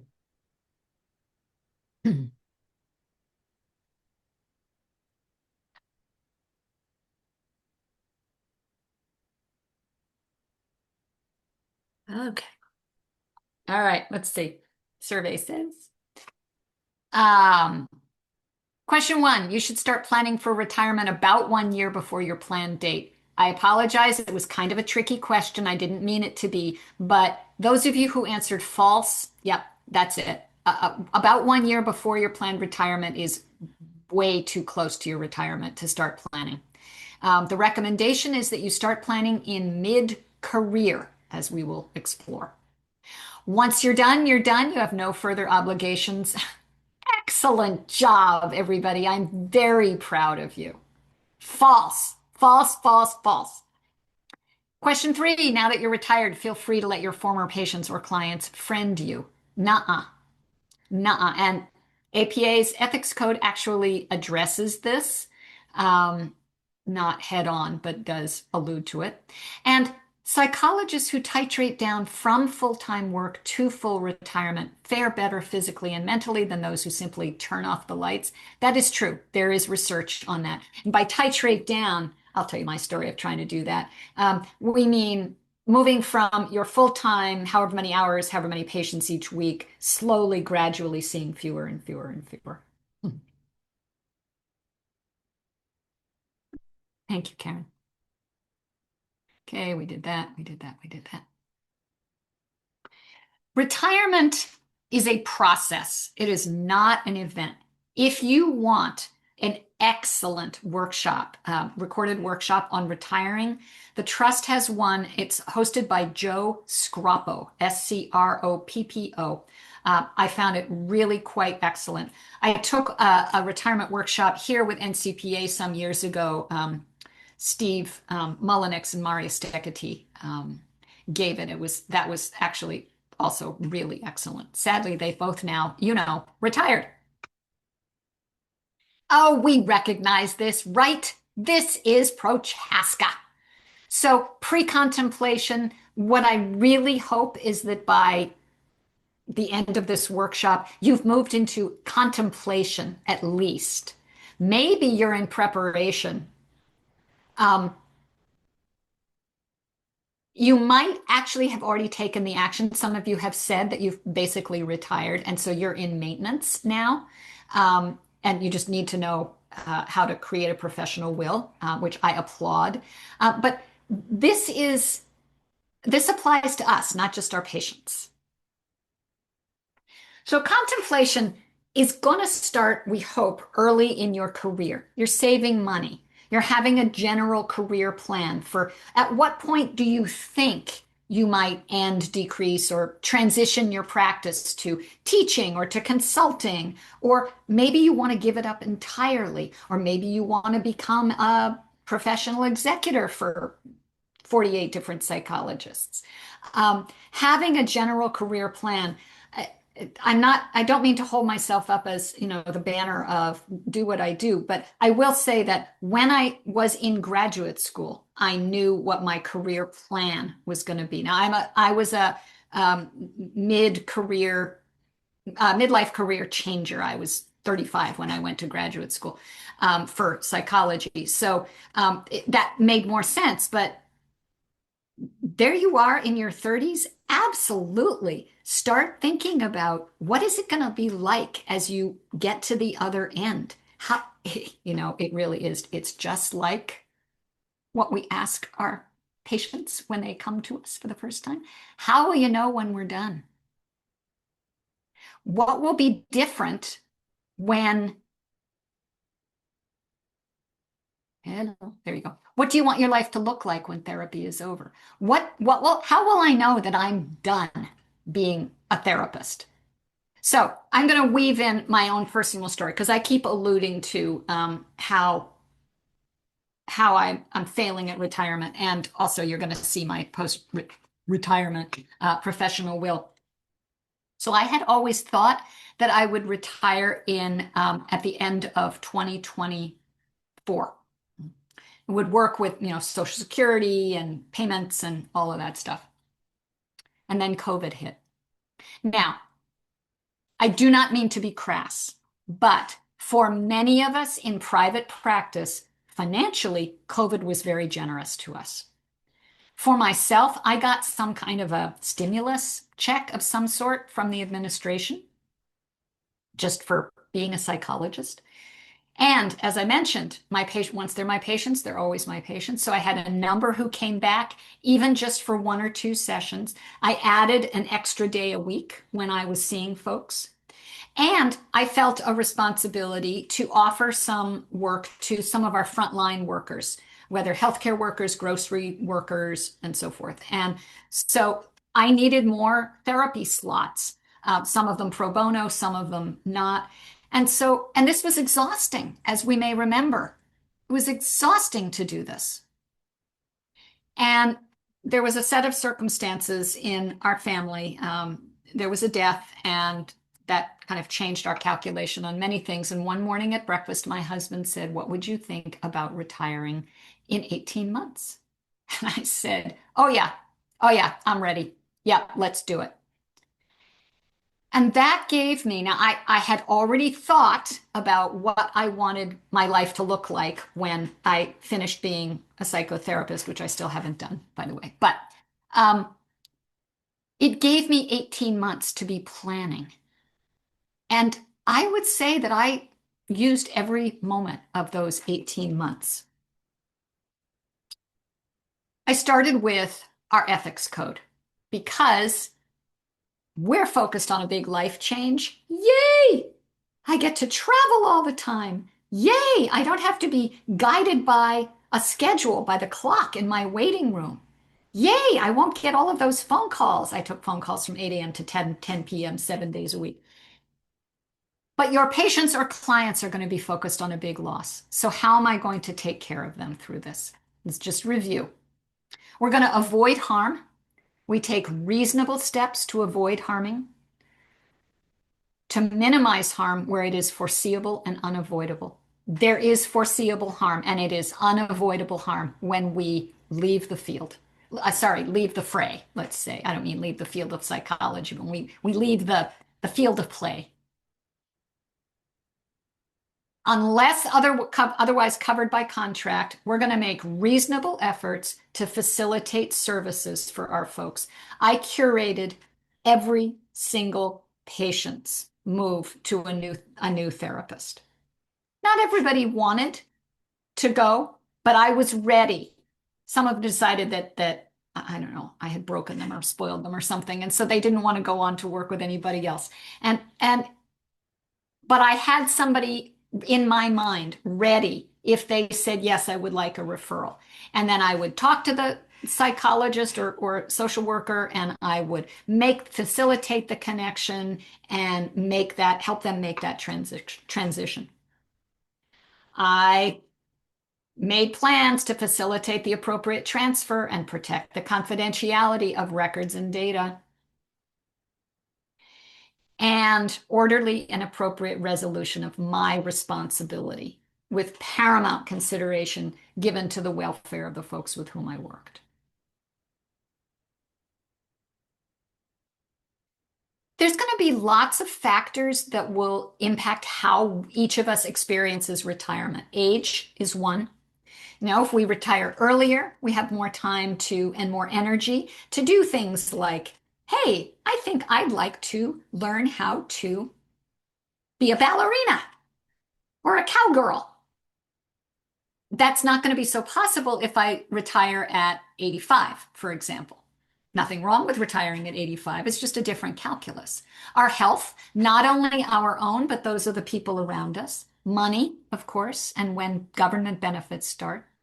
How much are you enjoying your work, and how taxing is your work? I love being a psychologist. I love it. I'm proud of it. I love my work. I was done with the everydayness of it. The everydayness had begun to get to me. And I never want to show up for work feeling resentment of the folks that I work with for my being there. Now, before you decide when to retire, of course, you'll want to be thinking about money. But there is a lot of research about 6 basic identities in retirement. And this is not just for psychologists. This is for people in general. And these are our personal styles. So clearly, as I'm sure you have inferred, I'm a continuer, right? I rely on my existing skills and interests to keep me engaged. Adventurers start entirely new endeavors. Maybe they are the ones who sail around the world. Searchers are going to explore new options through trial and error. My husband is an easy glider. He has no idea what he's going to do from one day to the next. Makes me crazy. Involved spectators. These are the folks who are going to engage in less active ways than perhaps we did when we were actively in practice. And retreaters, they take time out or disengage from their previous life. They may then re-engage as a continuer or an involved spectator, but they will start by taking time out and disengaging. I tried that. That did not work for me. You would think that after that many years of being a psychologist that I would have known myself better than that, but apparently not. So we need a plan, is what I'm saying. So we're going to do one more breakout room. Karen's going to very generously put you all into breakout rooms. And the question is, so where are you in this process today? What have you done? What can you do next? And we're going to do this for 5 minutes. Okay, I'm sending you guys the invitation, and if you'll accept it.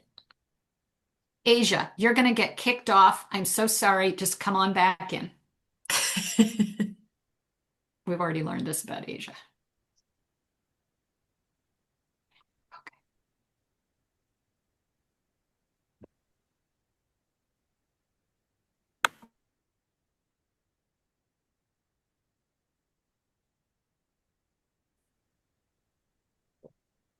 Okay. Oops.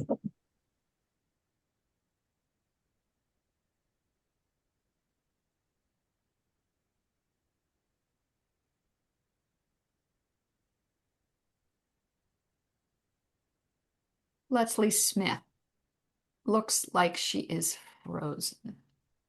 Susan, do you have a thing on your screen to join a breakout room? There you go. Oops, that was Leslie. Leslie Do you have a probably got notice kicked across out. your screen to join a breakout room? Oh, she doesn't see it. Okay, I'm looking. Go through and find you here. Susan, let's see, let's try this.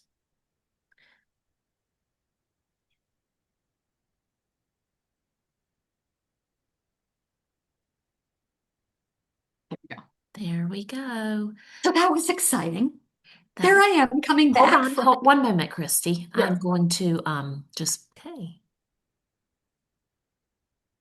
And let's do this, and let's do this. Okay, so they should start coming back. Okay, love. Thank you. Here we go.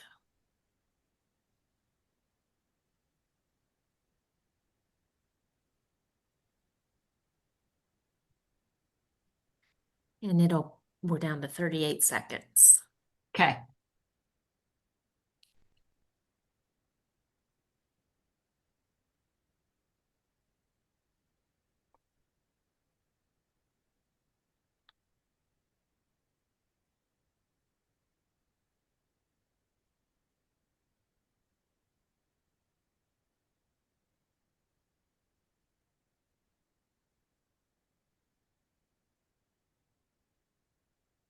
Eight seconds.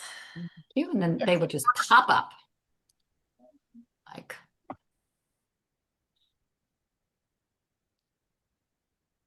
Okay, and we welcome you all back. Oops. Thank you all. So I hope that you discovered either, I'm actually further along in this process than I thought I was, or, oh no, Linda Pendleton is shaking her head. Oh, okay.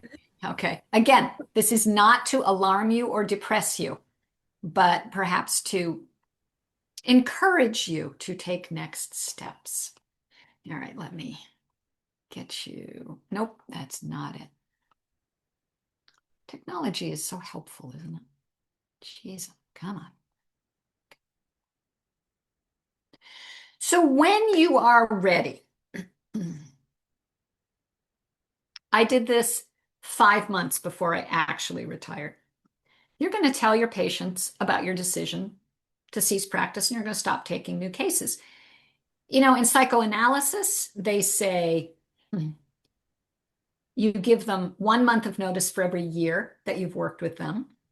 The timing is going to vary by diagnosis, and it's a dialectic, isn't it? Right? So if you tell them too soon, then they have all of that time to worry and grieve. If you don't tell them soon enough, then they don't have any time to process, right? So it's a dialectic. I really strongly recommend notifying your current people both face-to-face verbally and in writing. And of course, by face-to-face, I mean if you're working virtually, but both and. This is especially true if you work with folks with ADHD who have attentional challenges. You want to make sure that this message is getting through. What are you going to say? Whatever you say, be consistent. I am not a very self-disclosing therapist, but and many of them had questions. The number one was, what will you be doing? And so I had a vague anodyne answer. Well, the first thing I'm going to do is sleep for a long time. Oh, they thought that was great. Sometimes they are more inquisitive. Will you be traveling? Will you be what will you be doing? Is your husband going to retire also? Because I do wear wedding rings. And they assume that I think it's pretty clear that I'm heterosexual. And so how are you going to respond to that? Right? What are you going to do about that? But be consistent with the treatment approach and be clear and honest. There will be some people who have no reaction. Some people will be concerned. Some people will be very distressed, lots of tears. And I had one patient, I talked about titrating down. Yeah, not so much. So my idea was that I would inform people in August and that by September they would be beginning to meet with the new therapist that I'd curated for them, and that they would then love that person and they would go on and we would say goodbye, and so that I would work less and less and less. It did not work that way. Not one single person wanted to leave before the end of December. And in fact, I had one person who, bless her heart, refused to meet with any of the therapists to whom I referred her because she said, well, if we come to the 31st of December and I don't have a new therapist, you have to still keep working with me. Oh, bless. No, honey, I'm sorry. It does not work that way. Here, let's do this.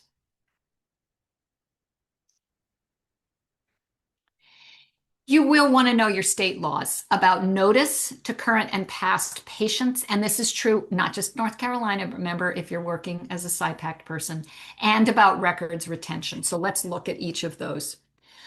You will want to send and or give a letter to current and past patients. And for retirement, I would say go back 1 year at least.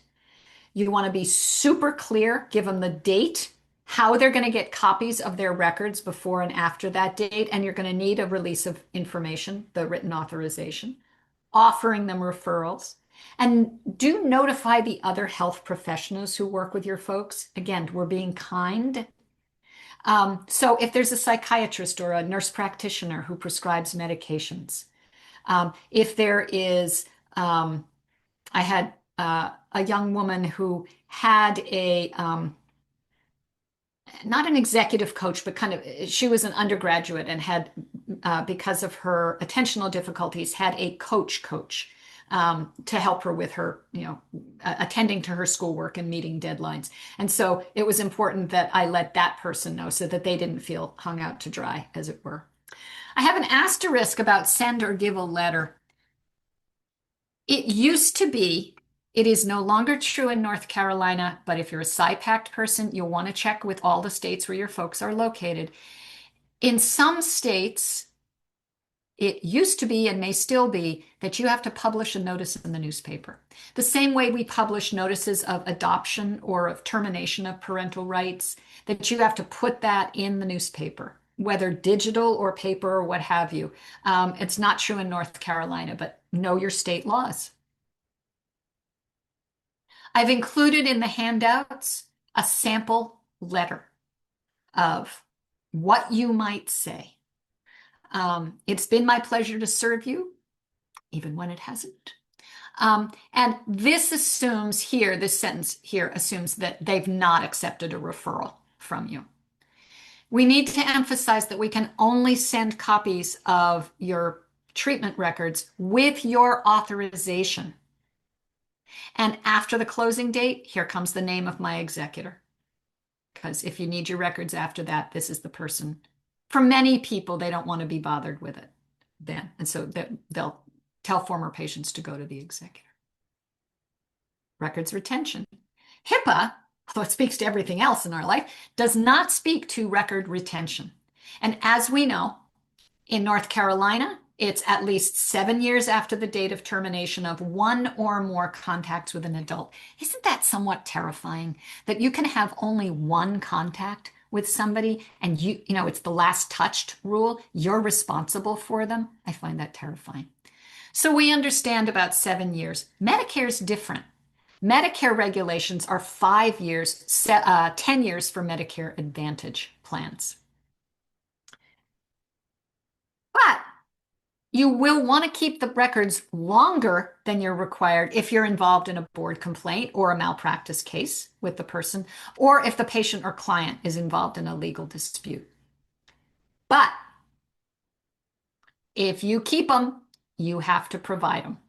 So malpractice, so money, has a statute of limitations, but licensing board complaints don't. So if you have retired and somebody then down the road decides that you didn't give them adequate care, let's say, they can file a licensing board complaint against you. It may go nowhere, but what Mark Davis will want to do is he will want to see your treatment records. He will want to investigate. I'm just going to take a quick moment here, if I can, and look at the chat and make sure I'm not.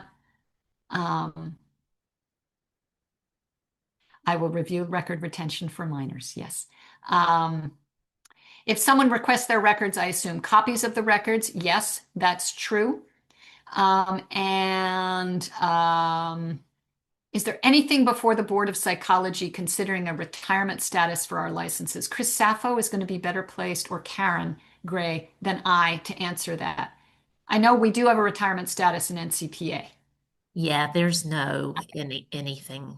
Okay. Yeah. Let me go back. For a minor, for a client or patient who's a minor on the date of termination of the contact, single or contacts, you have to keep the records until the later of the two following. This is why I don't work with children. It's too complicated. 3 years after they turn 18 or 7 years after the date of termination with the minor, whichever is later. Now, because often when we're working with children, that means that we are, there is information in the record about the parents as well. We got to keep all of that. We got to keep, because it's probably not, it could be the child who attained majority who then says, oh, this was inadequate treatment or poor treatment or whatever. But it's more likely to be the parents, and more likely to be in a divorce case, which takes us to, you'll want to keep the record longer if the patient or client or parents are involved in a legal dispute.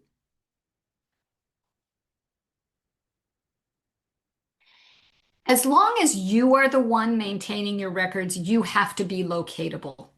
And there are many ways to do that. Maybe you get a Google Voice number for, which is free, with an outgoing voicemail giving instructions as to how to reach you, and you leave that up on your website. Maybe you pay for a post office box. Maybe, of course, you're going to tell your patients as you terminate with them, here is how to reach me for maybe just for a limited period of time. That's what I chose to do. And they could still signal text me for 6 months after my putative retirement date. After you've told them, we don't like change. I mean, I'm in the business of helping people change, right? But nobody likes change. It's a fact. Anticipate and deal with a variety of responses in yourself. And with your folks, you're going to want to consolidate the gains made in treatment. We know this. Lay out future treatment directions for the patient to consider. You may match your folks with therapists. And I don't know about you. Do you have a gift acceptance policy? I have a gift acceptance policy. And partly it's the population that I deal with. And it says, I do not accept gifts unless they are handmade or worth under $10. I think in this day and age, I'd probably say 20. And folks learn this if they try to bring me gifts, but because I ask them, can you use your words instead? I'd love you to put this sentiment into words and tell me what the gift is trying to tell me. There is somebody here in this workshop who taught me that. It was very useful. But it's a little different, isn't it, when we're retiring? You're in the very last session. So please think ahead of time about whether you're going to accept a gift. Is there a limit on the value of a gift that you will accept? I had a patient who's a rather well-known photographer, and he brought me one of his photographs framed. And I mean, it's beautiful. Of course, I would love to have that in my home, but I explained my gift acceptance policy, and he was able to instead bring me a packet of gift note cards with the photographs on it. $10. That was fine. We are going to skip the role plays. Let's talk about everybody. I can hear over here. I can hear and feel the sigh of relief. Oh, thank God we don't have to do role plays. Phew. Oh, okay. You're going to want to organize your records. Secure record storage, whatever that means for you, electronically, physically, and smooth record retrieval. Those are the two watchwords here, watch phrases. Secure record storage and smooth record retrieval. You have to have an organized and accessible to you, as long as you maintain them, to your executor, as long as if you're not going to maintain those records. List of patients and treatment files with purge dates for your executor. Now, your EHR will back your records up to the cloud, and they can be downloaded from there. Or if you don't use an EHR, Google Workspace will do this for you with a business associates agreement. Or Kryptonite is another possible service that you can purchase, rent, pay for. And they will preserve your electronic records securely. Now, what I have is I have my electronic records, and at the moment that I stopped practice, as I mentioned earlier, I had them all moved onto an external hard drive, a zip drive, and it is secured. It is stored away safely behind lock and key. And if I need to get records, I get it, I plug it into my computer, and I can forward stuff. There's some fiddly bits associated with retirement that I just find it helpful as we're thinking about this to mention. One is you want to change your outgoing voicemail message. You want to change your website, your email. As you're moving towards retirement, you want to reflect your inability to take on new patients. I'm thinking of Karen Kirk. So, Karen, you don't have to wait until you've retired in order to contact those 2,000 people. But to reflect your inability to take on new folks and the winding up of your practice.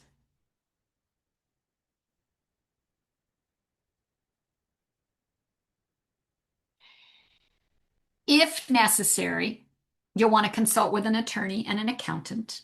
I did not do that because, again, don't have either of those for my practice.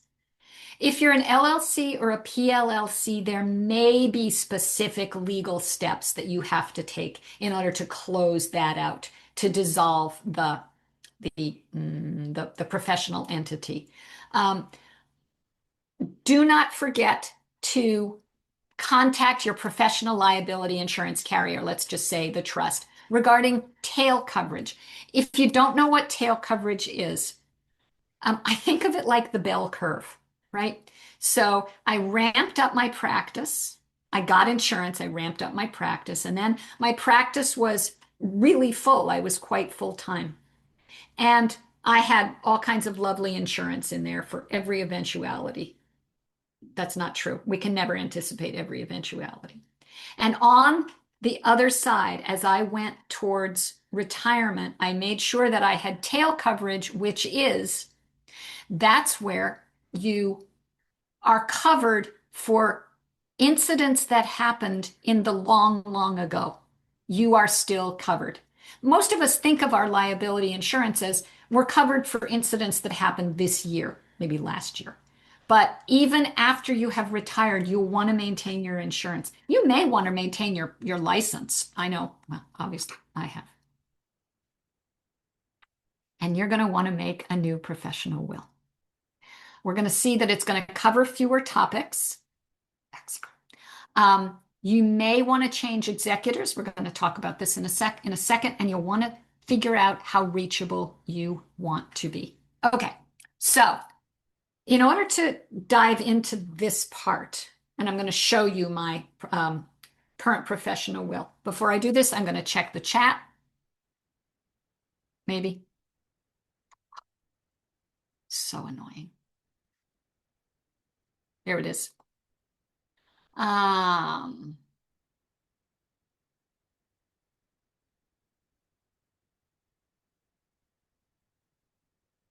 wondering if you will cover electronic protocols, as in when using Q Global, Q Interactive and stuff.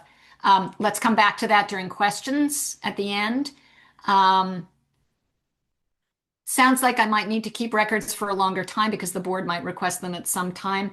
If you have them, you have to produce them. I would get rid of them at 7 years first, personally. Yes, in order to avoid having to provide them in the future. Yes. If the patient terminates and then restarts therapy, is the timeline just that of the most recent treatment episode? Yes, the clock resets. No plans to thank you, Chris. Yes, my gift acceptance policy it's in my informed consent that clients signed. Let's come back to what do I put in my informed consent? How long do I think I need my liability insurance?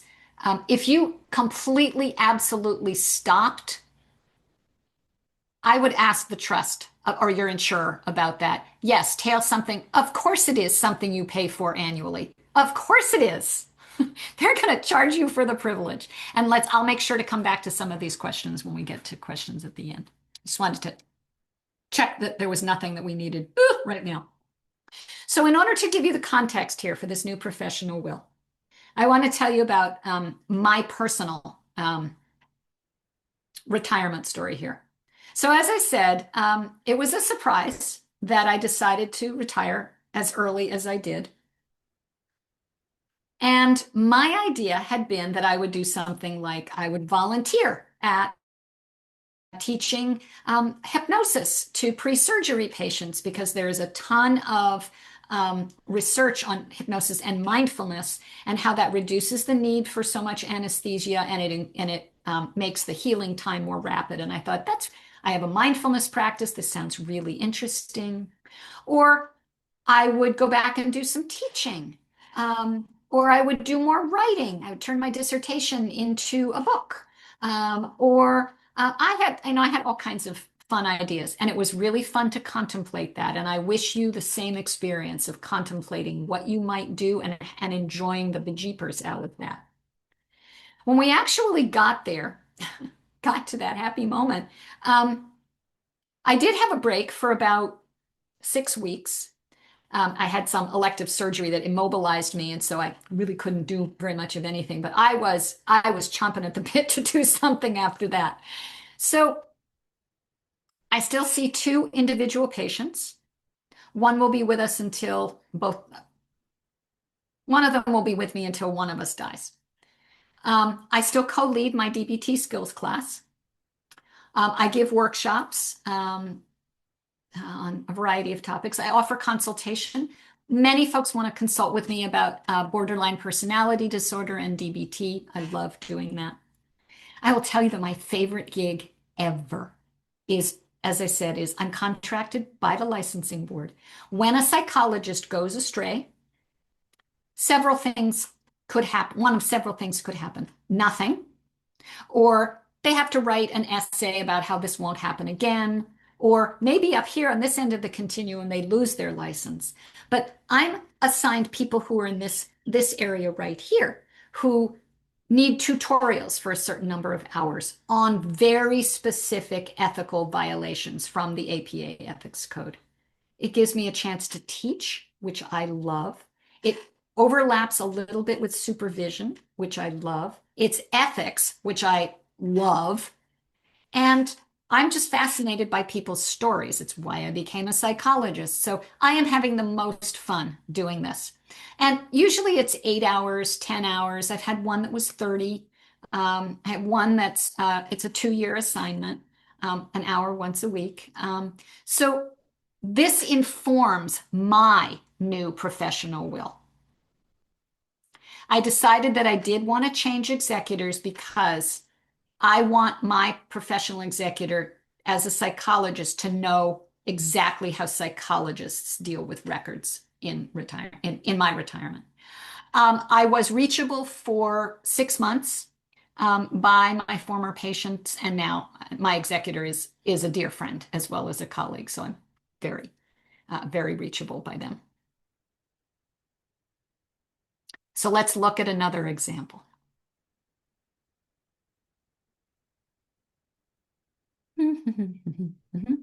We'll minimize you. Let's do this. Stop. There we go. And not that one. And retirement. And let's come back to here. And let's come back to here. Okay. So I recently updated this. I realized I had not updated it on the first of the year. You can all see this, yes? We can see it. Can you make it a little bit bigger as far I as, can try. yeah. Oh, that's better. Yes. Better? Okay. Perfect. Yes. 220%. Great. Yeah.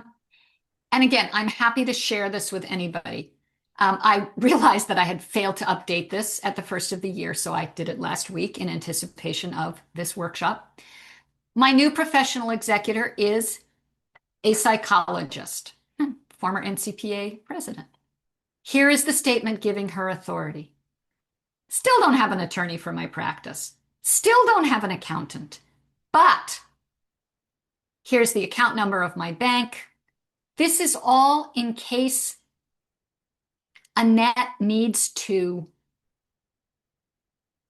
deal with something having to do with my mostly but not entirely closed practice in the event of my death, disappearance, or decisional incapacitation. What is most likely in retirement is that third one, decisional incapacitation, that we have some cognitive slippage or maybe, as I said, maybe we go sailing off around the world. Your professional executor in retirement will need to know this stuff.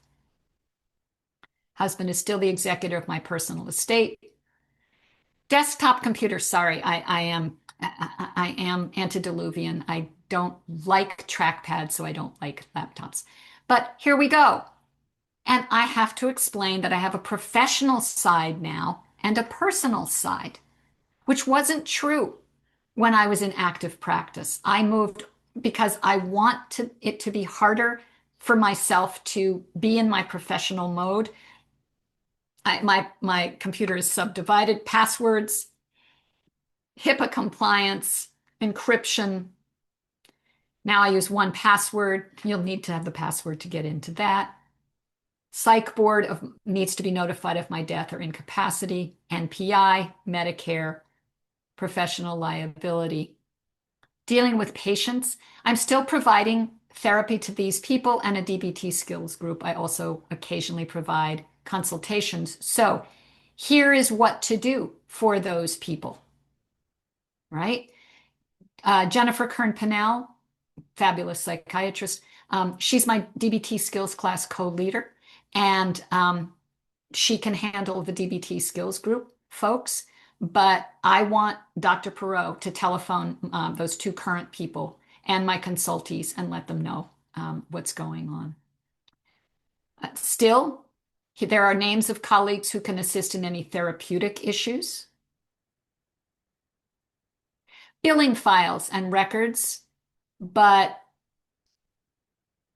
later on, I say, please just forgive their bills, except Medicare. They're both Medicare people, and I want my money from Medicare, or my estate to get my money from Medicare. I maintain right now my patient files there and the zip drive. They are locked in a filing cabinet. Here's where to find the key. Here's what I want you to do with those records. Confidential patient information on my computer, testing report, patient addresses, billing software. Here's what I want you to do with it. My website, legal requirements, call NCPA. Karen will know what to do. Here's where the copies of my professional executor instructions are. There's please bill my estate. And here's again that statement. Now this one is a 3-pager as opposed to the previous one, which was, I think, 5 or 6 pages. I'm happy to send this to anybody if you want. Okay to stop sharing this? Yes. Guys, even at this point in the day, we're nodding or we're shaking our heads, please. Okay, thank you. Thank you. All righty, let's take 7 more minutes here, and then we will move into questions. But that means I gotta find this. Yeah, actually, yeah, yay.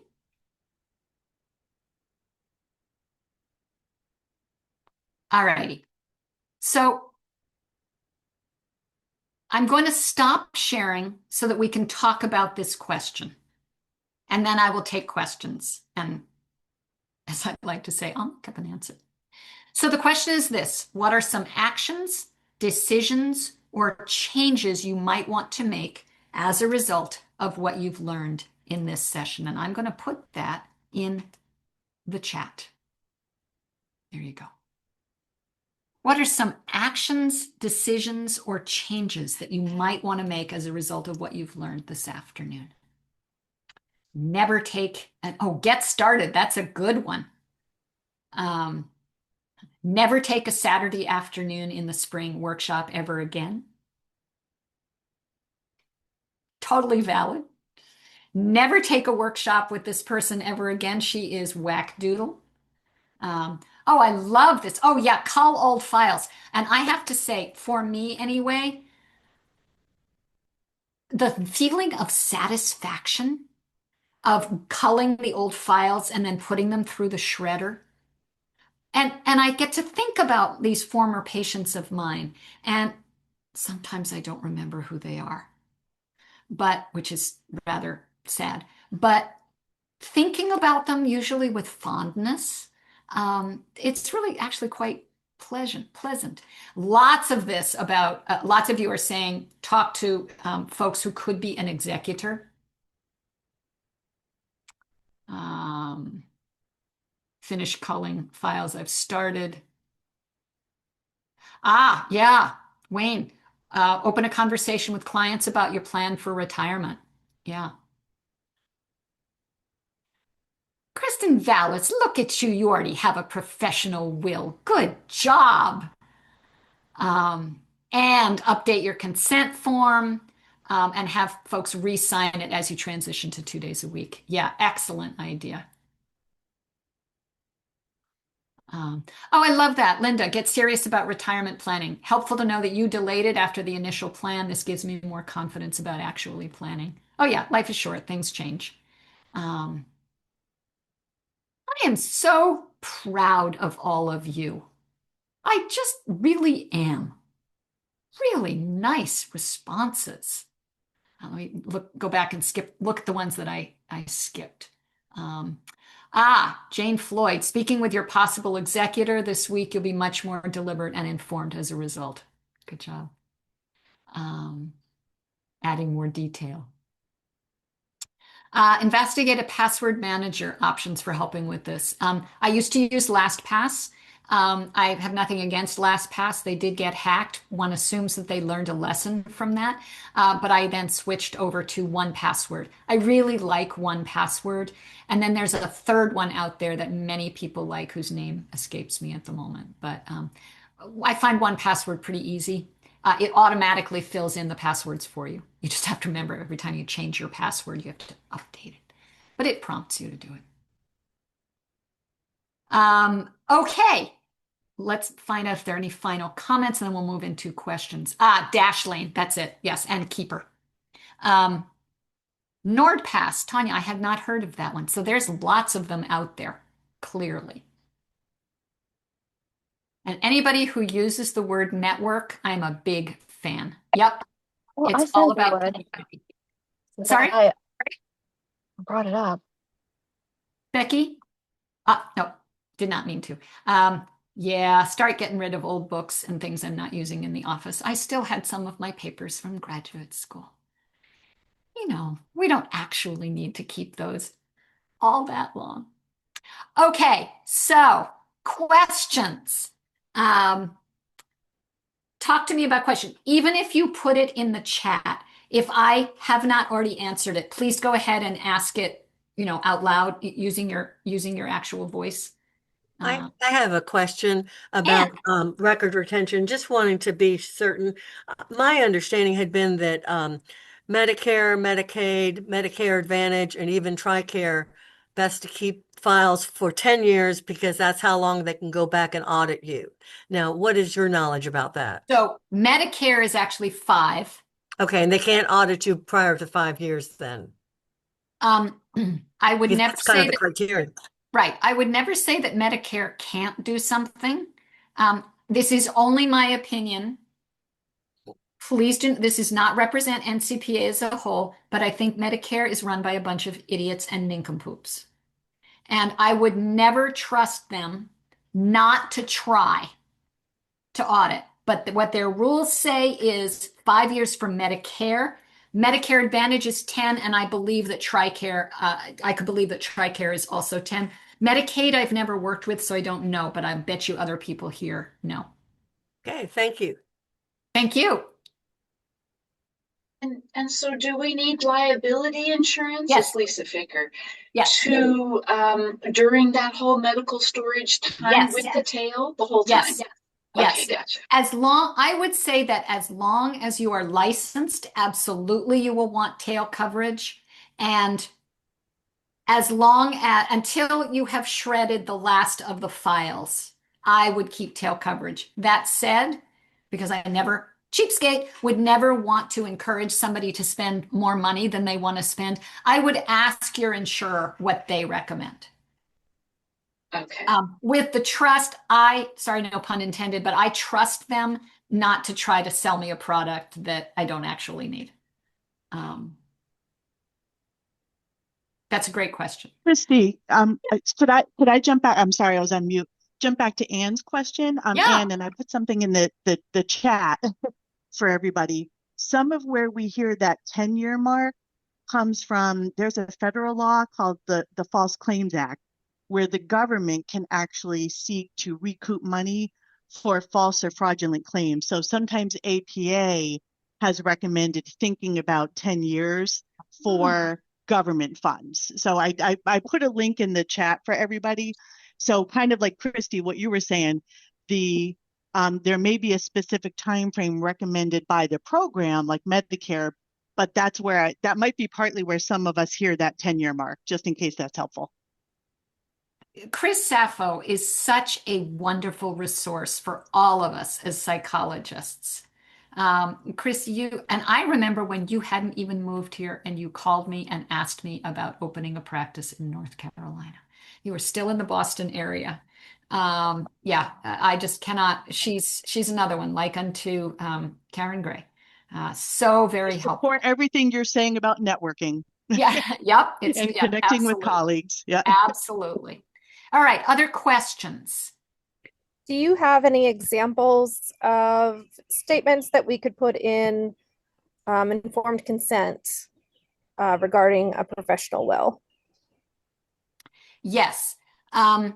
rather than take your time for me to pull up my informed consent, I'm going to paraphrase what I say there. And by the way, I do not mean to be offensive at all, but brava to you for being here in a workshop about professional wills, including heading for retirement. Good job that you're already thinking about this. Well done. Because you are not, let's just say, my age. That's all I'm saying. What I say is, I'm paraphrasing. I have a professional will that addresses what should happen should I suddenly die, become incapacitated, or disappear. My professional executor is named so and so, and they will make absolutely certain that you are taken care of and that your records are taken care of, should it become necessary. That's what I have in the informed consent. Now,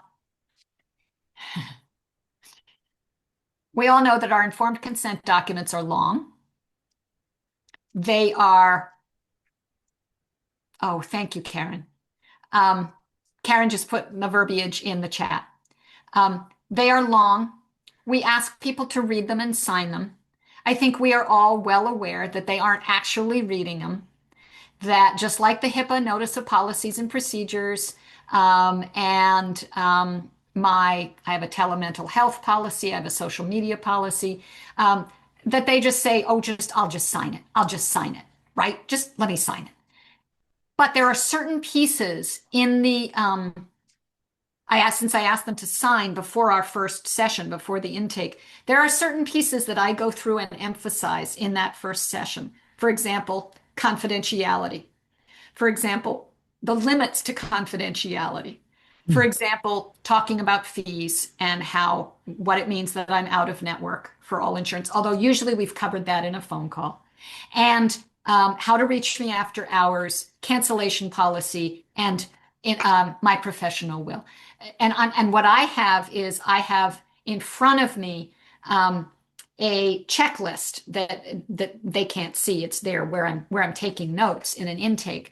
It's a checklist. Be sure you address this. Be sure you address this. Be sure you address this. Did you ask about suicide? So forth. And that just gives me the prompt to, I mean, by this time I've done it for enough years that it kind of rolls off the tongue, doesn't it?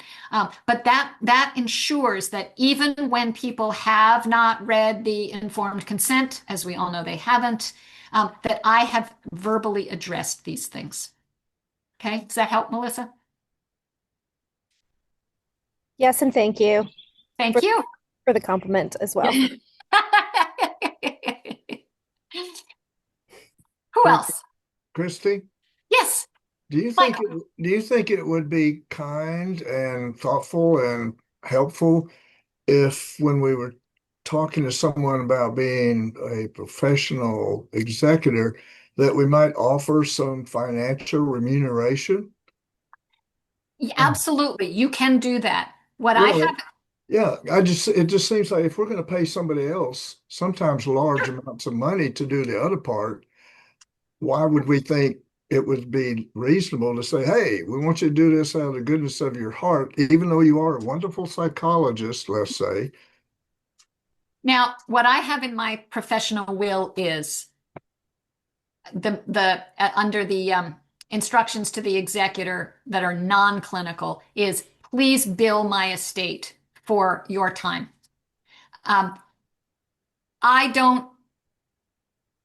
I'm not sure about,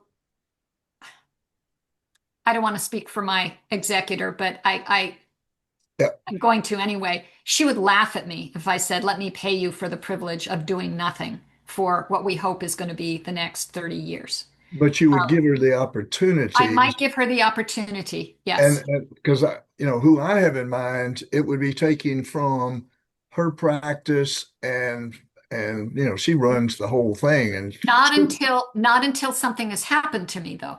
So until something happens to me, there's no need to pay her. But at that point, yes, she can of course, yes. bill my estate. Absolutely. Yeah.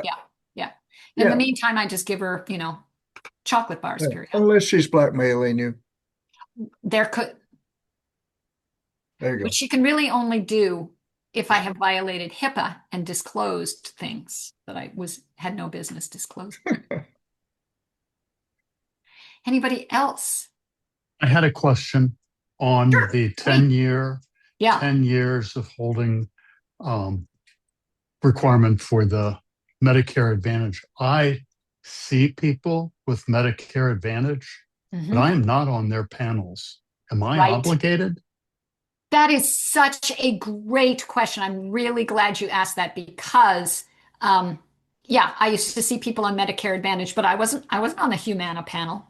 If you're in Chapel Hill, where the retirement policy for UNC faculty is Medicare Advantage through Humana, you see that a lot. Yes, you are obligated because what Medicare Advantage is it's Medicare.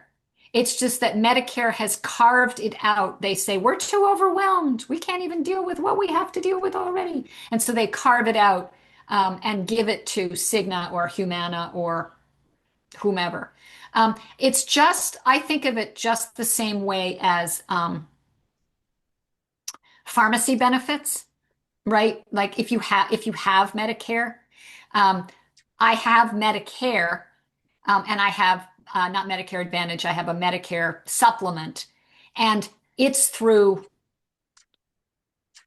Oh, bless me, it's through UHC, but it's through Duke, so Duke keeps them in line. And my pharmacy benefits are not managed by United Healthcare. They're managed by Cigna because United Healthcare has carved it out yet again. So I think about it the same way. So yes, I absolutely would keep those records, even though you're not paneled. 10 years. Yeah, Thank 10 you. years. Yeah, it's a great question. Kristi, you mentioned at one point that your husband had a BAA Yes. for something. Where would one find a template for a spouse? Oh, it doesn't, it's a template. It's just a BAA template. Nobody needs to know that it's my spouse. It's just, I mean, he has a different last name than I do, and nobody needs to know. But because he maintains my computer, and in fact, he maintains computers for many therapists in the triangle, and he has BAAs with all of them to do backups, to do updates, to help them with whatever. And he's got BAAs with all of them. Okay, great. Yeah, Thanks. just use the regular old template and edit it as the BAA template is actually quite voluminous, but we're told APA recommends that we edit it as necessary to fit our own practice.